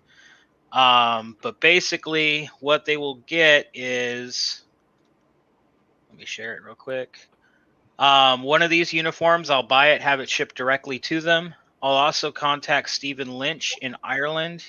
He's a member of the Cucullin, and he did the rank pips and the comm badge in resin and magnetic, and his look amazing. Used all clad. They look like chrome. They're spot on for what you see on screen. So, and they're a pretty penny for those sets. So it's about $70 worth of uniform for you. Sorry, Teresa. She went through her count. Somebody stole her count. The bank number took over $1,000. Oh, geez. Well, I hope I really hope that that the bank was willing to insure it and get it back to you at least. That's always such a pain. Bank fraud. It happened all the time. Had to do it again recently, and still changing back to the other credit, the new credit card number for things that are popping. Yeah, Mary. From what I saw, he already has Alec Peters is doing. I think it's 20% from all of the sales on his site are going to go towards helping the CS. I don't know if any other people. I think I know of a couple of people who have just sent him directly some money to help him out. So it's kind of like not just us; it's a group thing. We have an organization of getting close to 6,000 members. So Lourdes, later with Alex, let's do something on the Avenger. Let's create something for Sue. Because I know you're in there somewhere. So yeah, Teresa, I've run into that before. Mine wasn't. Luckily, it wasn't my bank account that got hacked. It was a credit card. So, and it was an Amex. So I just told them, and then they researched it. They basically just canceled my card, gave me a new card with a new number, and then removed those charges. But has Steve ever had any kind of problems like this within the neighborhood? I don't mean towards him. I mean, did anyone else ever experience anything like this within his neighborhood before? I don't know. I know that based on where he lives, he has some proximity to some neighbors. Could have been, parked in the driveway too close to theirs, and the guy got pissed. Could have just been rogue teenagers being assholes. Excuse my French. Yeah. He also, CS is in law enforcement. Too. Yeah. So I was thinking that too. Yeah, it's kind of hard to determine what it is. That I know is irritating for people to be such. Yeah. I know in my experience, I've had my tires slashed a couple times, once at a grocery store, once in front of my house. The time in front of my house, I literally changed the tires that day, and nothing ever happened of it. They didn't come back and slash them again. So, I don't know. The one in the grocery store, I have no idea. I think I just pissed somebody off by being there or something. Because I don't park anywhere near the close to the store. I park far away because I don't want my car getting hit. So, and I usually park dead in the middle of the parking lot, so it's the farthest away from both entrances of a grocery store. Well, as long as you didn't park in between the lines. No, it was parked correctly. Yeah. I don't know. And this was back in the day. I think I was driving an Audi S2. Oh. Thing's small. You could fit it in a shoebox. Why? People suck sometimes. Yeah. And the insurance companies, was it the good hands people? Because sometimes they only give you a finger. So. Sorry, we forgot the rest of the hand. We just brought you this here finger. Here you go. That's basically it. I know when I was looking for, I own a Chevy Silverado. high country. So Good. my insurance is a ridiculous policy. And basically, I even debated doing probably what Commander did, which was make it where my deductible was higher to lower my premium. And I did for a while, and then I had my windshield crack and break, and I had to replace it. It was like a $400 something, but it was like a $680 service to get it replaced. But the insurance wanted to charge me $1,000 deductible to do it. And I was like, okay, now I see why they do that. Yeah. So I just pay the extra money every month so they'll actually cover it when something happens. So now I'm kind of hoping my transmission blows up so that they can pay for another transmission. What I'm really testy about is for my second accident, they're still trying to say it was more my fault. And I'm going, where do you get this from? If you think about the physics of it, for just 2 seconds. Alex, do you want to describe it verbally? Because you're better at describing what happened, even though you weren't there, but yeah. Short version is that Sarah entered into an intersection, confirmed that it was clear, started making a left-hand turn, was pretty well into that turn. Next thing she realizes, there's an SUV like right in front of her, flying across her field of vision. And her first moment, she noticed, oh wait, I'm staring at the driver's side door. This is bad. And we're pretty sure, based on the physical evidence, that probably subconsciously she tried to swerve, but she made impact with the back third of the vehicle, which somehow ended up over a median in the lanes coming from the other direction, rolled and on its side and rotated 180 degrees from its original direction of travel. This is a vehicle that we are pretty sure, although I do not know the correct make of the vehicle, probably outmassed our car by probably a good half-ton, 500 kilos. And we're trying to figure out, like, yeah, how does that all happen that way? And the police report claimed it as Sarah's fault. And yeah, not buying it. It must have been because she's a woman. And I have a baby face, and I was traveling maybe 22 at most. And yeah. I get it. Oh, and the other driver claimed that Sarah, quote unquote, came out of nowhere.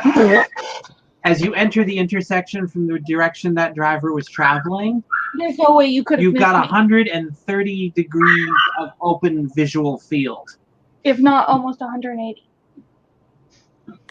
For that entire intersection. It's about that. Just looking at the intersection. Yeah. 180 would be more like that. And it's not quite that big. Yeah. But more than 130. 130 is pretty large. Yeah. So why are you at red alert, Jeremy? Oh, no. Is that your check liver light?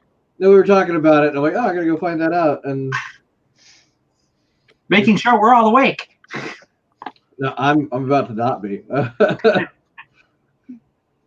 But yeah, found that one. Found the TAG one, but I always like the movie era one for my red alert. But yeah, that second accident still haunts me to this day. And I was supposed to do a deposition in the beginnings of when COVID started to be a thing.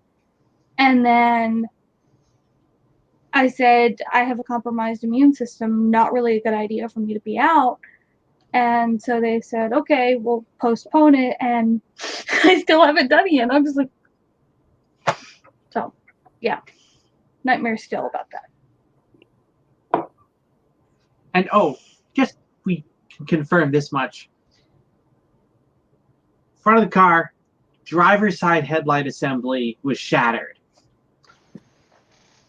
Passenger side, intact. There was a bottle of windshield wiper fluid zip tied in the lower fender, completely intact.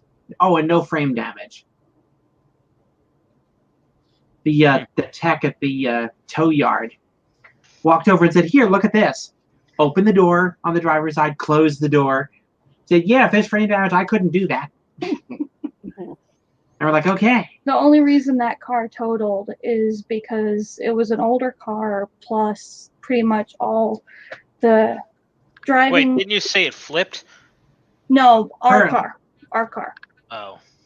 The driver's side airbag deployed, the passenger deployed, the curtains deployed, and the one at my feet deployed. Yeah, if your airbag's deploy, you're done.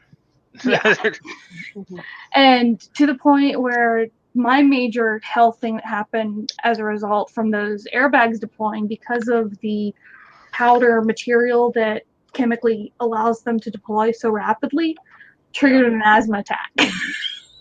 Oh, that's fun. And so the EMT saw that I was starting to go into an attack, and he goes, "You're an asthmatic." And I said, and so he says, "Do you have your emergency inhaler?" I said, "Yes." So he says, "Take it now." So that was fun. But yeah, I've done. At some point, I need to track down what the actual make was of the other vehicle so I can finish doing the numbers. Do you have the photo of the I was say Teresa has a good point here. Like if you're still ongoing with that, write down everything, and then each time you think about it and you remember something that's not there, write it down. Because oh yeah, we've been doing that for the last year and a quarter. I'm going to find the picture that the police took, and I'm going to send it to you, Russell, and I'll indicate where I am in the picture and where you'll be able to figure out what the other vehicle is, because it's telling. Yeah, I'm like, the only way we figured the only way this possibly could have played out the way it did was the other car had to be trying to race through a light. Probably was trying to beat a red light coming through the intersection, which is why the driver was focused straight ahead on her driving and didn't see a vehicle already in the intersection. Right. And B, had enough momentum to actually make that flip spin across 40 feet at after a low impact or a low speed impact. If you'll share that, I just send it to you in Messenger, Russell. Not Aaron. And hello, David. What are we up to now, Russell? Check the old board. 625. 625. Wow. Come on, people. We're almost there. Almost there. Almost there. Oh, no. No karaoke. Remember? That wasn't singing. That was speech. Yeah, of course, Renee.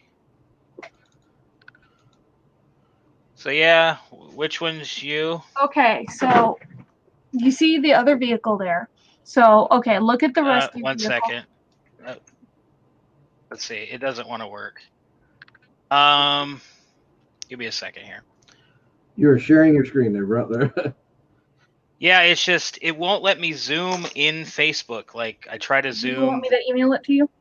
No, I can get it. It's just, give me a minute. We get the gist of it. It's really telling. And I left our car on a backboard. Yeah. The other driver got up. Oh my God. And walked away from it.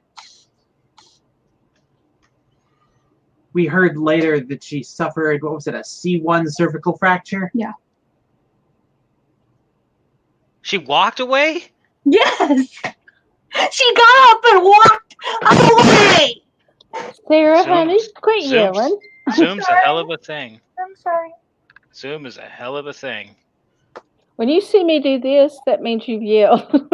I'm sorry, Kim. I feel very strongly about this. No. The police report called it a RAV4. And we're like, I don't think so. When we took the picture to our local Toyota dealership. And they were like, That's not one of ours. If people can tell me what that kind of make and model of that vehicle is, I will be eternally grateful. If you can, It's not on the police report. It's not correct on the police report. They thought it was a RAV4. Well, they should have wrote the vehicle identification number and all that. Wait, just a dang second. Did they put the wrong information on the police report? Yes. Guess what? Point that in court. First thing, before anybody says a word, say, Your Honor, I'd like to point out, here's my registration. From our registration's incomplete at best. When the police officer came to the house, they thought this lovely man was my father.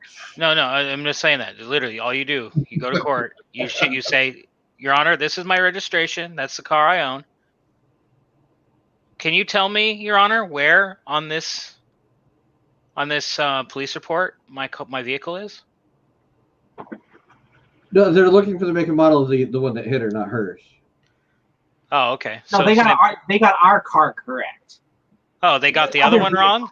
The other vehicle. Pointed out. They got wrong. Pointed out.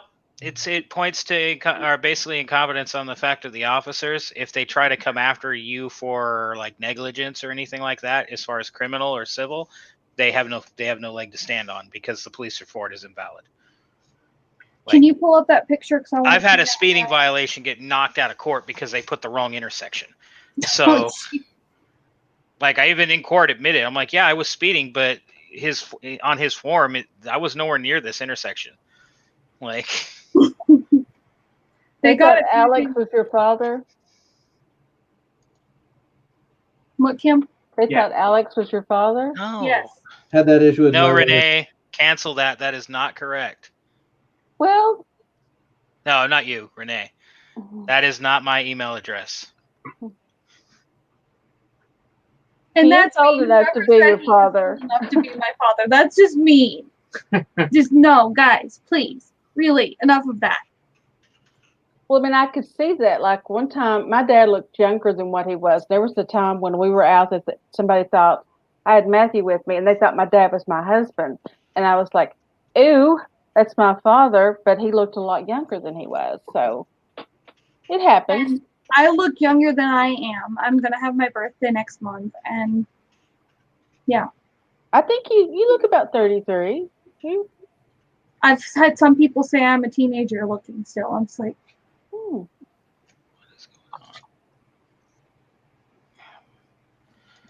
In any event, one of the reasons that I want to know what the other vehicle actually is so that I can actually begin to do some basic calculations. Because if I know what it is, I can look up about how heavy it is.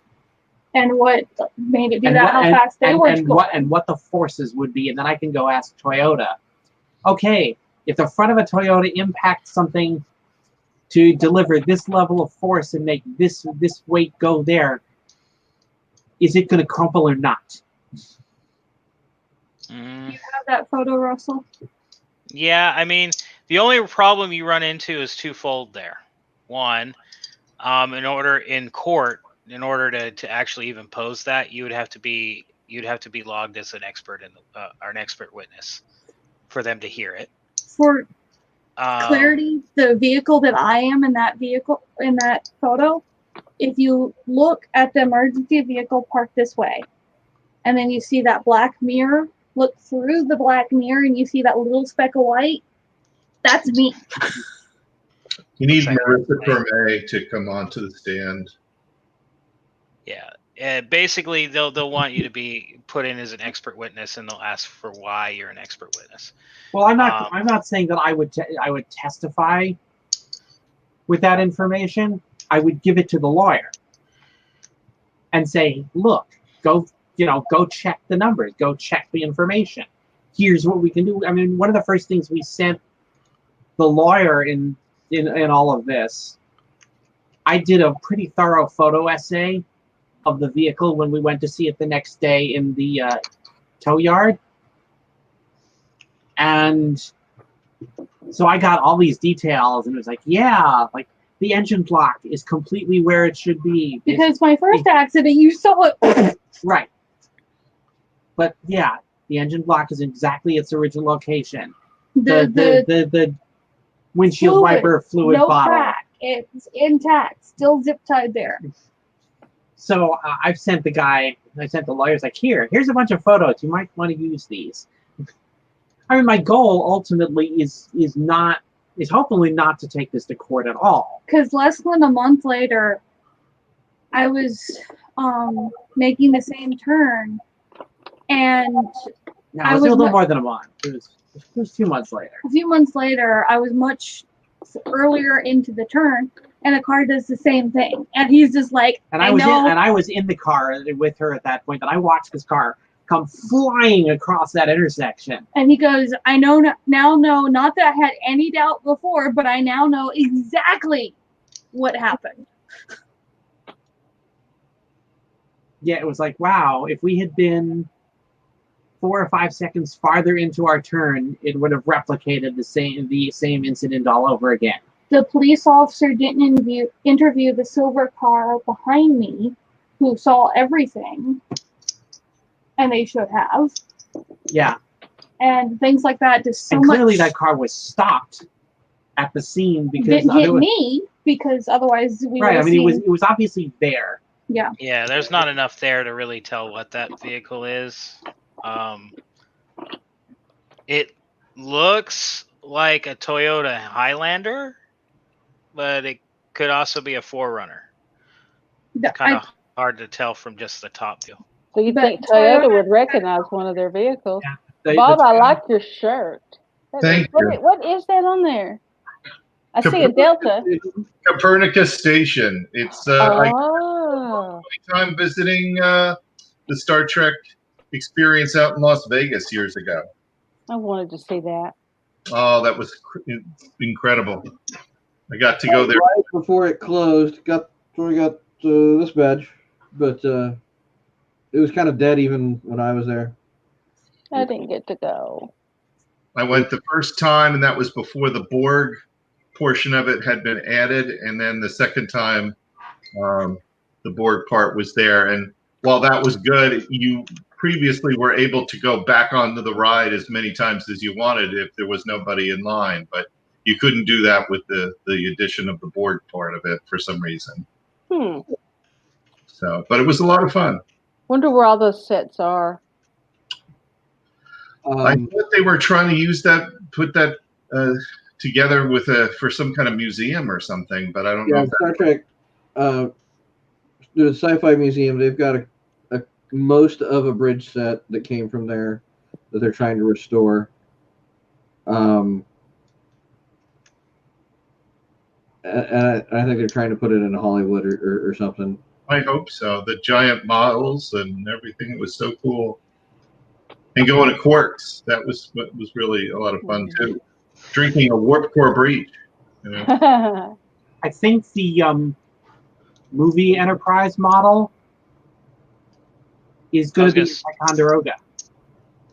That's nice. I saw James made a post a couple of days ago that they apparently got their hands on that one, and they're going to restore it and hang it somewhere at the sector. Ah, James, you fiendish devil.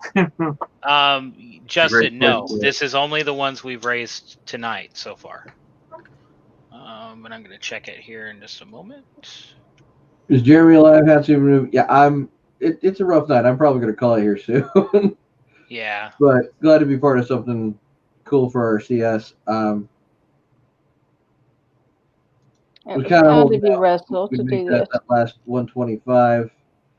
But I mean, still, we've done amazing work tonight, and proud of the fleet for coming together short notice. For Kim and Russell for putting this together. Yep, Russell's awesome. I would say mostly Kim. It's Kim's idea. Good job, Kim. Yay, Kim.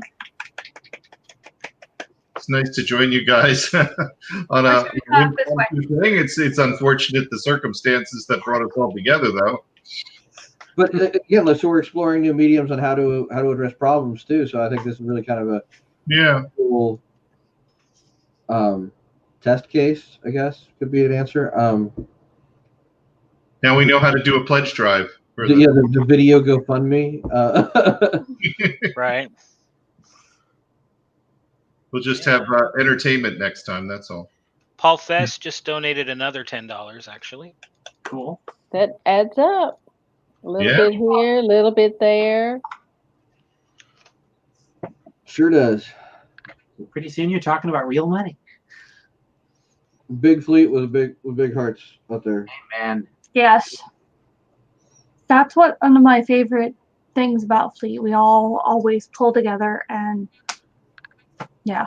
So, get on my soapbox a little bit, as RC. One of the things I've been trying to do in my region is better quantify how awesome Starfleet is really the story we're trying to tell.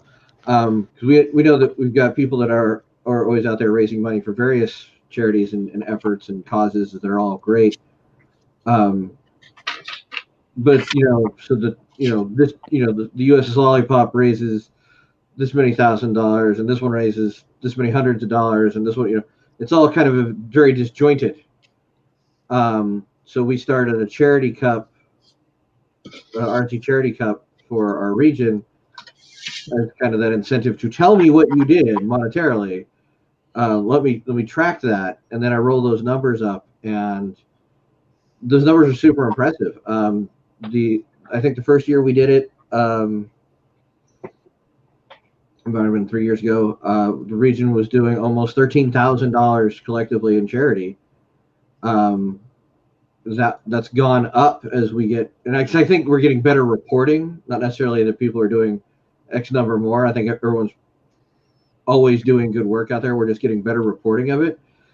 So if we could refine this process a little bit, I'm hoping to expand it to the fleet level, so that as an organization we can tell. I mean, if Region 3 is doing, $12,000 to $18,000 a year, what's Region 1 and 7 and 2, and when we combine all that up, that's going to be a very large number. That's a chunk of change. At one point, sometime in the past, I remember reading that over the course of several years, we were doing close to 100,000 a year fleet-wide. That's a chunk of change. I would hazard to guess that Starfleet has always done over $100,000 charity almost every year. It's just trying to get that quantified, get the data rolled up. That's exactly. And then, because you have to have impossible goals, your reach should always exceed your grasp, right? I would love to try and count man hours, but getting that seems to be the, that pipe dream. Not many of my crew have. Go ahead, Bob. I'm sorry. I said, talk about let me help. I mean, that's the whole philosophy. That's the whole theme. Yeah. Or a good portion of it, I should say. Yeah. But, to be, overly pragmatic about the whole thing, I think we could track, we do a lot of things that don't necessarily have money involved. There's people put, their man hours toward things. Food drives, food sorting, all kinds of, efforts that aren't directly tied to money. Hospital visits, for example. If we can track the man hour portion of things, I think then as an organization, we have conversations with other companies or whatever, that's, a nice conversation piece. Oh yeah, we do $100,000 of charity every year. This group's done 40,000, man hour, whatever the number would be, but it would be, I think it would be impressive to have in our back pocket there. Thank you, Teresa. We do, with everybody being isolated, and because of the quarantine and stuff, I had told people to clean your house, go through your books that you don't want anymore, gently use clothing, music, CDs and stuff, movies. And just from this house alone, the shopping bags you get at TJ Maxx, like I had 9 of those just from this house stuff. And I went around to some of our crew and got things, and we donated that. Maybe we could do that for the event. Did that a little bit, and then we didn't have I was going I'm putting this in the charity auction. Nice. That'd be great. And then we didn't have a summit this year, so I still got boxes of shit that would like to put in the charity auction. But the charity auction alone, last time we had one was over $2,000. Just in one night, just the people, just Starfleet members out of their own pockets. It's crazy how much good Starfleet actually throws out there, and we just don't sell it right. I don't think. I think many of the people that are eligible to donate blood don't for various reasons, and I wish more people would go and do that. I really with my health in good conscience anymore, but so I want I'm a needle phobe, and I was using the excuse that they wouldn't take mine anyway, because I'd been in countries that had malaria. I was wrong. Turns out I'm just the worst, and I should get my ass out there because the rules have changed. If you haven't been in a country with malaria for over 3 years and you've shown no signs, you're eligible to donate. Like they were even letting up on some of the station over in England during Mad Cow. They were letting up on some of that after so many years. Mad Cow. Whoa. They were so a lot of the rules have changed, and just because you were forbidden from donating previously doesn't mean that's true now. I would check to see your local places. What the current rules are, because I was very surprised in how many of them have changed. I can't donate blood. I don't think I will be allowed, even if I could right now, because I'm probably gonna have to start iron infusion soon. Oh yeah, back when I used to donate, it was borderline if my iron was high enough or something else would knock me out, and then they try again. And if you've got legitimate reasons why you can't, that's fine. My argument was more for those of us who previously thought we couldn't and had just thought that was a static answer. Mm-hmm. The rules have changed. I just encourage people to go look them up again. The Dauntless in Region 8 are big donators. And I used to be on that chapter, but I went and they said my veins are too small. And I said, you mean with my curves, as big as I am everywhere, I've got too small of veins. Lucky me. So they said it would blow my vein out, the needle would. I'm like, ew. Yeah. And so with the diplomatic corps just got us that cool arrangement with CAG. And I was in the Region 3, we've been talking with CAG 2, and one of the guys, what did it say, Wednesday? So actually just last night at the 3rd Brigade staff meeting, it was mentioned by people who are also members of CAG. It's a small world. All of us fan clubs are somewhat incestuous. Bob uses that word. The Klingons like doing blood feuds. So a challenge of how much blood we can donate. I couldn't often do whole blood because I would pass out, and so I go and do pheresis instead, and I have extremely high platelet count, so often my single was more like a double or higher, my double was more like a triple or higher, my triple was more quadruple or higher. You do the math. So just, we could, what I was really trying to point out was that since we're aligning with CAG and doing challenges, their blood feud is their terminology for it. Look up, find a sister ship, challenge them to a blood draw, or we're going to try and do it on a larger scale. We're trying to figure out what the equivalent of their region is versus Region 3, because, the lines are not the same. Quadrant. Yeah, but the lines aren't the same, so it's like, are we just going to take the ships that are in? Yeah, we're working that out, but we're going to try and do a multi-chapter challenge. And maybe for those that can't donate, man hours to volunteerism of some kind. Yeah. So that's just one aspect, but it's one of those things. But for God's sake, write it down and put it in your MSR. And document it well. Don't just say, all right, we did a blood draw. No. How many people? How many units? Of blood. Those things that you can quantify and roll up to where your RC can use that data, and your RC can roll it up and then pass it up to fleet, and then maybe we can paint a much bigger picture of what Starfleet's doing. Because we're doing it every day. We just suck at selling it. Yeah. Absolutely. I mean, really, is not even advocating doing much more than we're already going to do. It's documenting it more. Report it better. Yes. Yeah, these people that just put such a tiny MSR, of course, now you're supposed to put more instead of leaving stuff blank or just putting a one word. But I thought, why don't you brag about your crew and put things in? I just don't understand these little wimpy MSRs. And if you're good at MSRs all year, then when it comes to award time, it's easy pleasy. You have all the data there. Documented. Yeah, just draw it from that.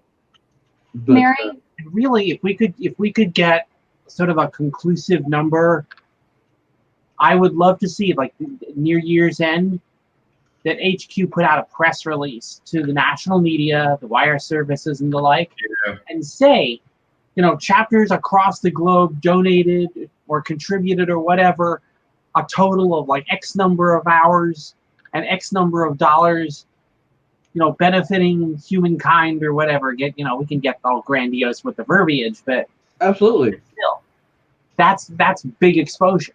Mary, before I moved up here, I was a American Red Cross disaster services volunteer. So if a shelter needed to come up for whatever reason, or if there was a fire in the middle of the night, those kinds of things I helped with. So I wasn't very good at giving people the juice and the cookie and those things, even though that would probably be fun, but that's what I used to do instead when I could no longer donate. Mary Kane, if an RC is complaining about too much in an MSR, no, they need to be kicked. If they do, you need to add more.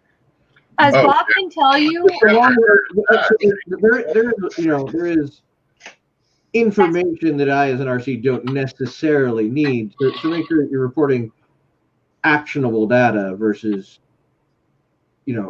but if it's useful, make sure it's useful to you to look back on, and it's useful for the RC to know what your ship's doing and be able to roll that data up to make Starfleet look better. I think those are the main considerations you should have when writing an MSR.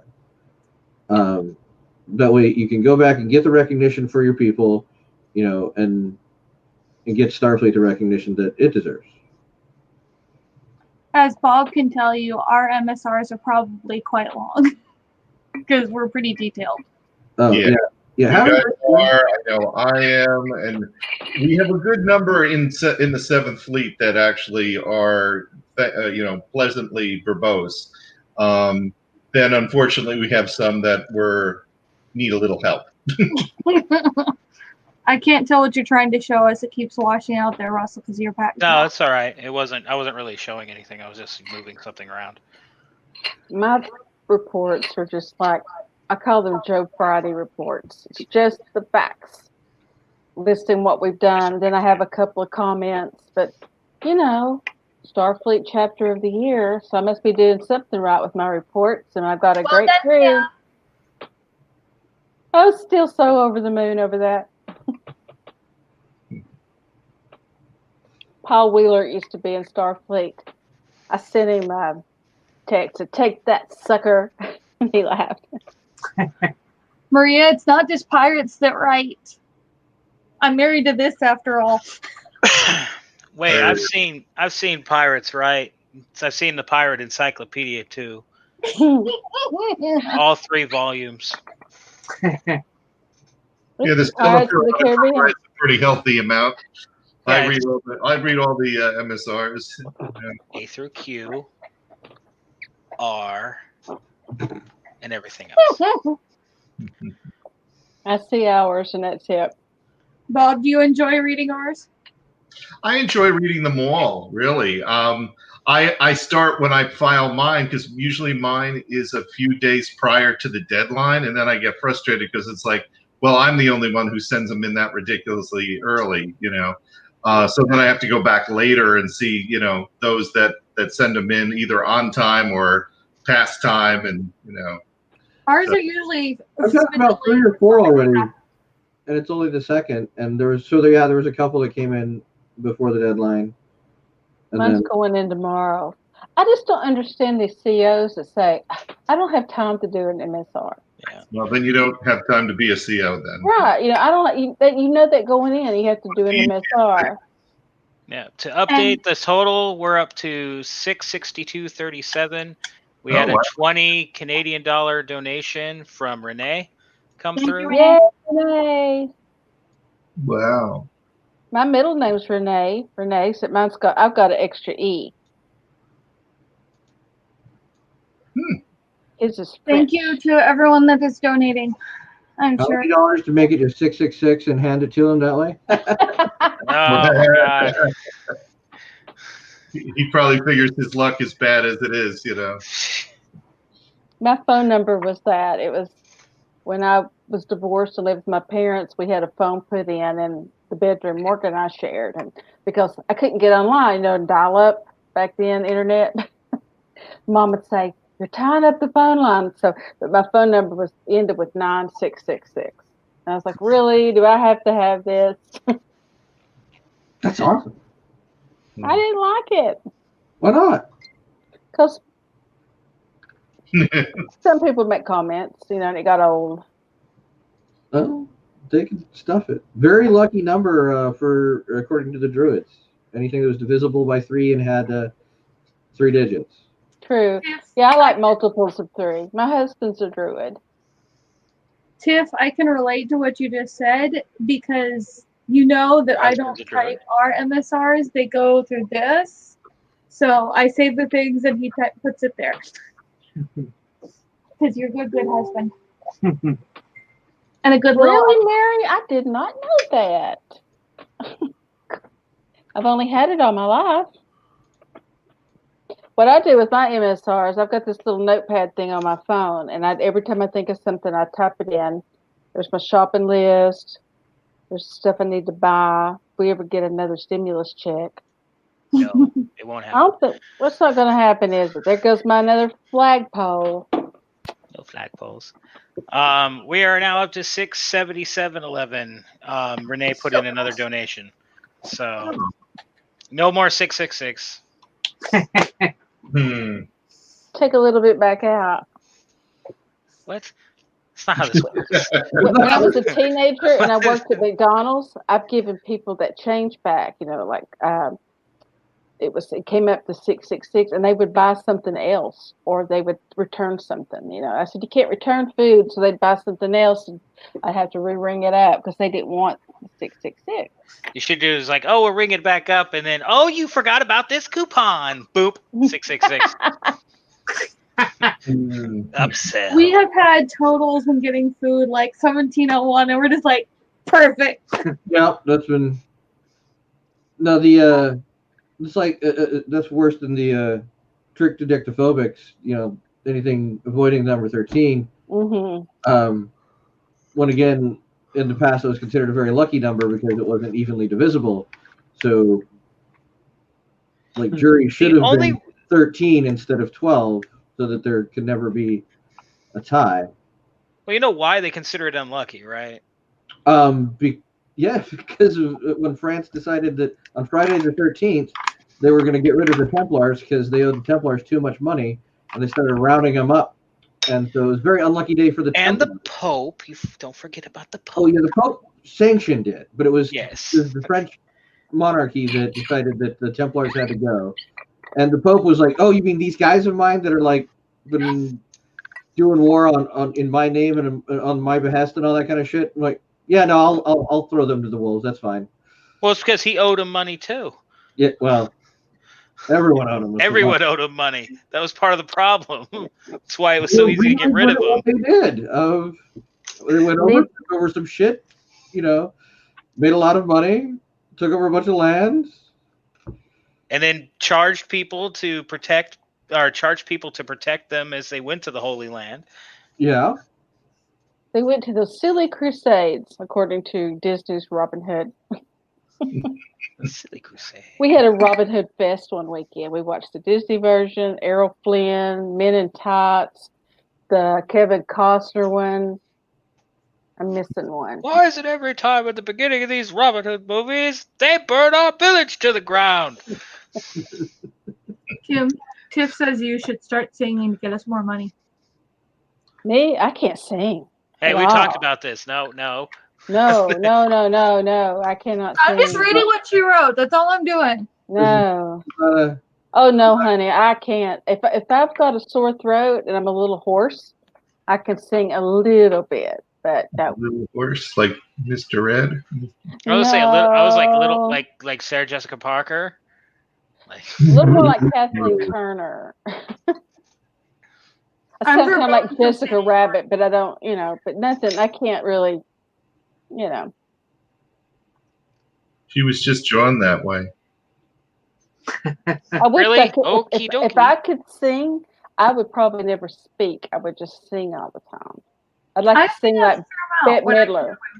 Bette Midler, to be able to sing like her would be just awesome. All right, so this one just came through. Thank you to Alaska to Carol Thompson. Holy crap. Yeah, Carol. Thank you, Carol. So it looks like I'm holding a raffle. Carol is going to be on our next AMA, the US edition. Very nice. I've got October half field, September's field, September for internationals half field. I'm working on the international edition for October. Yeah, if you're here, I'm just going to tell you right now, if you're here, you know people that want to be on the AMA, they need to contact Kim like a half a year in advance, because she fills them up like so darn quick, it's ridiculous. Why is nobody wanting to be on the After Darks anymore? No, Justin's got it filled up already for Thursday. Okay. Yeah. He's got his cast. After Dark is a little bit for that tone of show. For me, it's just like a little late in the middle of the week. Renee, you want to be on one? I could pencil you in. Message me. You still using pencils? Good God. I mean, that's better than slates and chisels, but... No, because I can mouse, when I'm looking up email addresses and stuff or names, I can mouse right-handed and write left-handed. But if I'm just mousing, I use my left hand. You go a lot quicker if you're using both hands at the same time. Everything goes into the computer.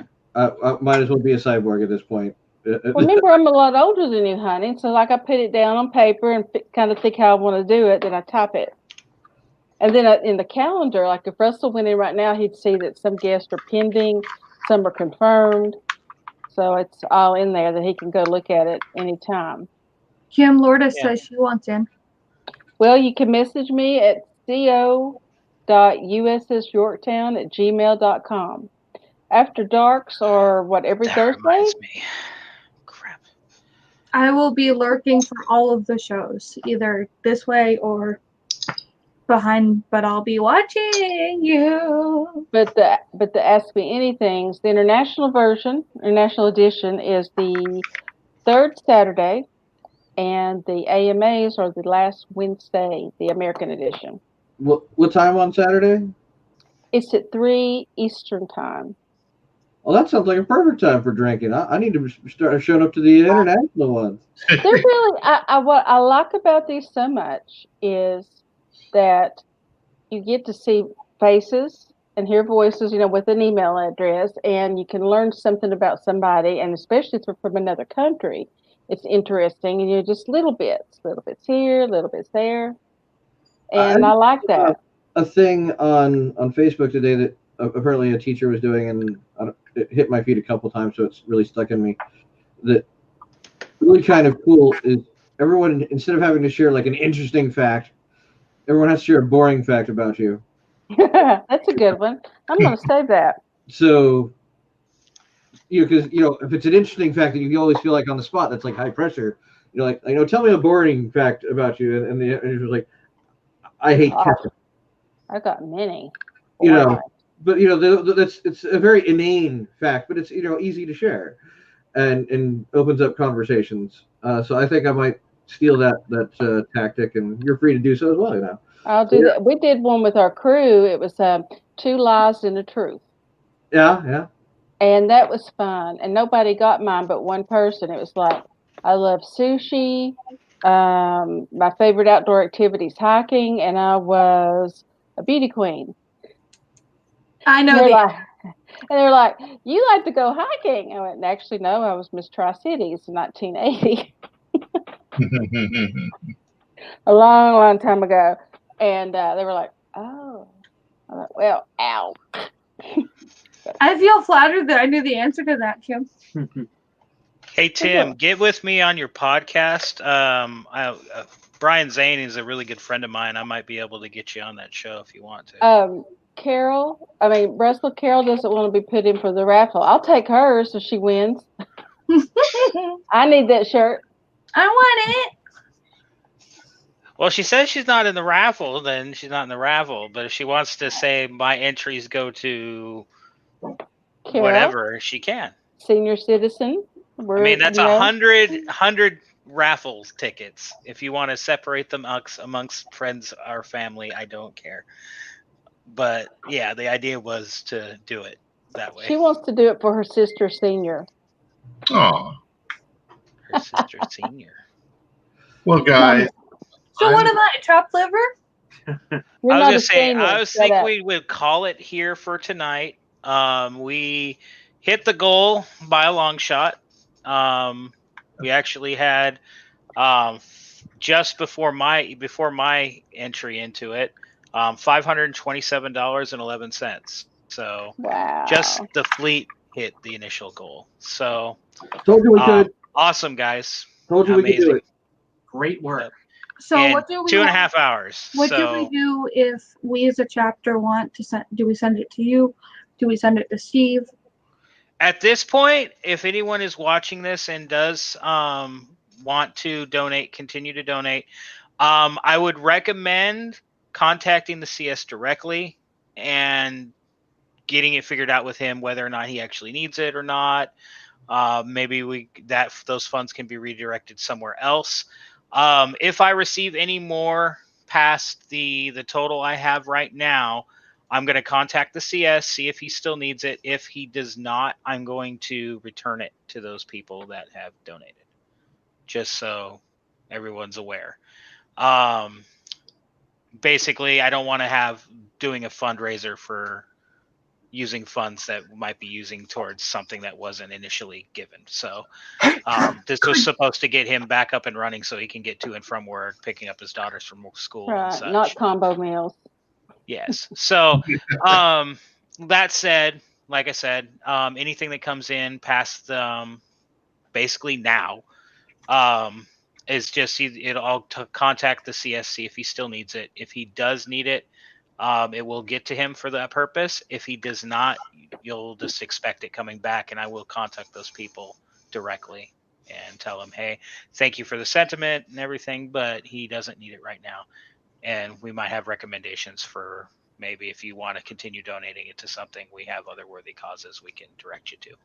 Russell, could you send a link for where that Picard uniform is, out of curiosity? Yeah. To me, please.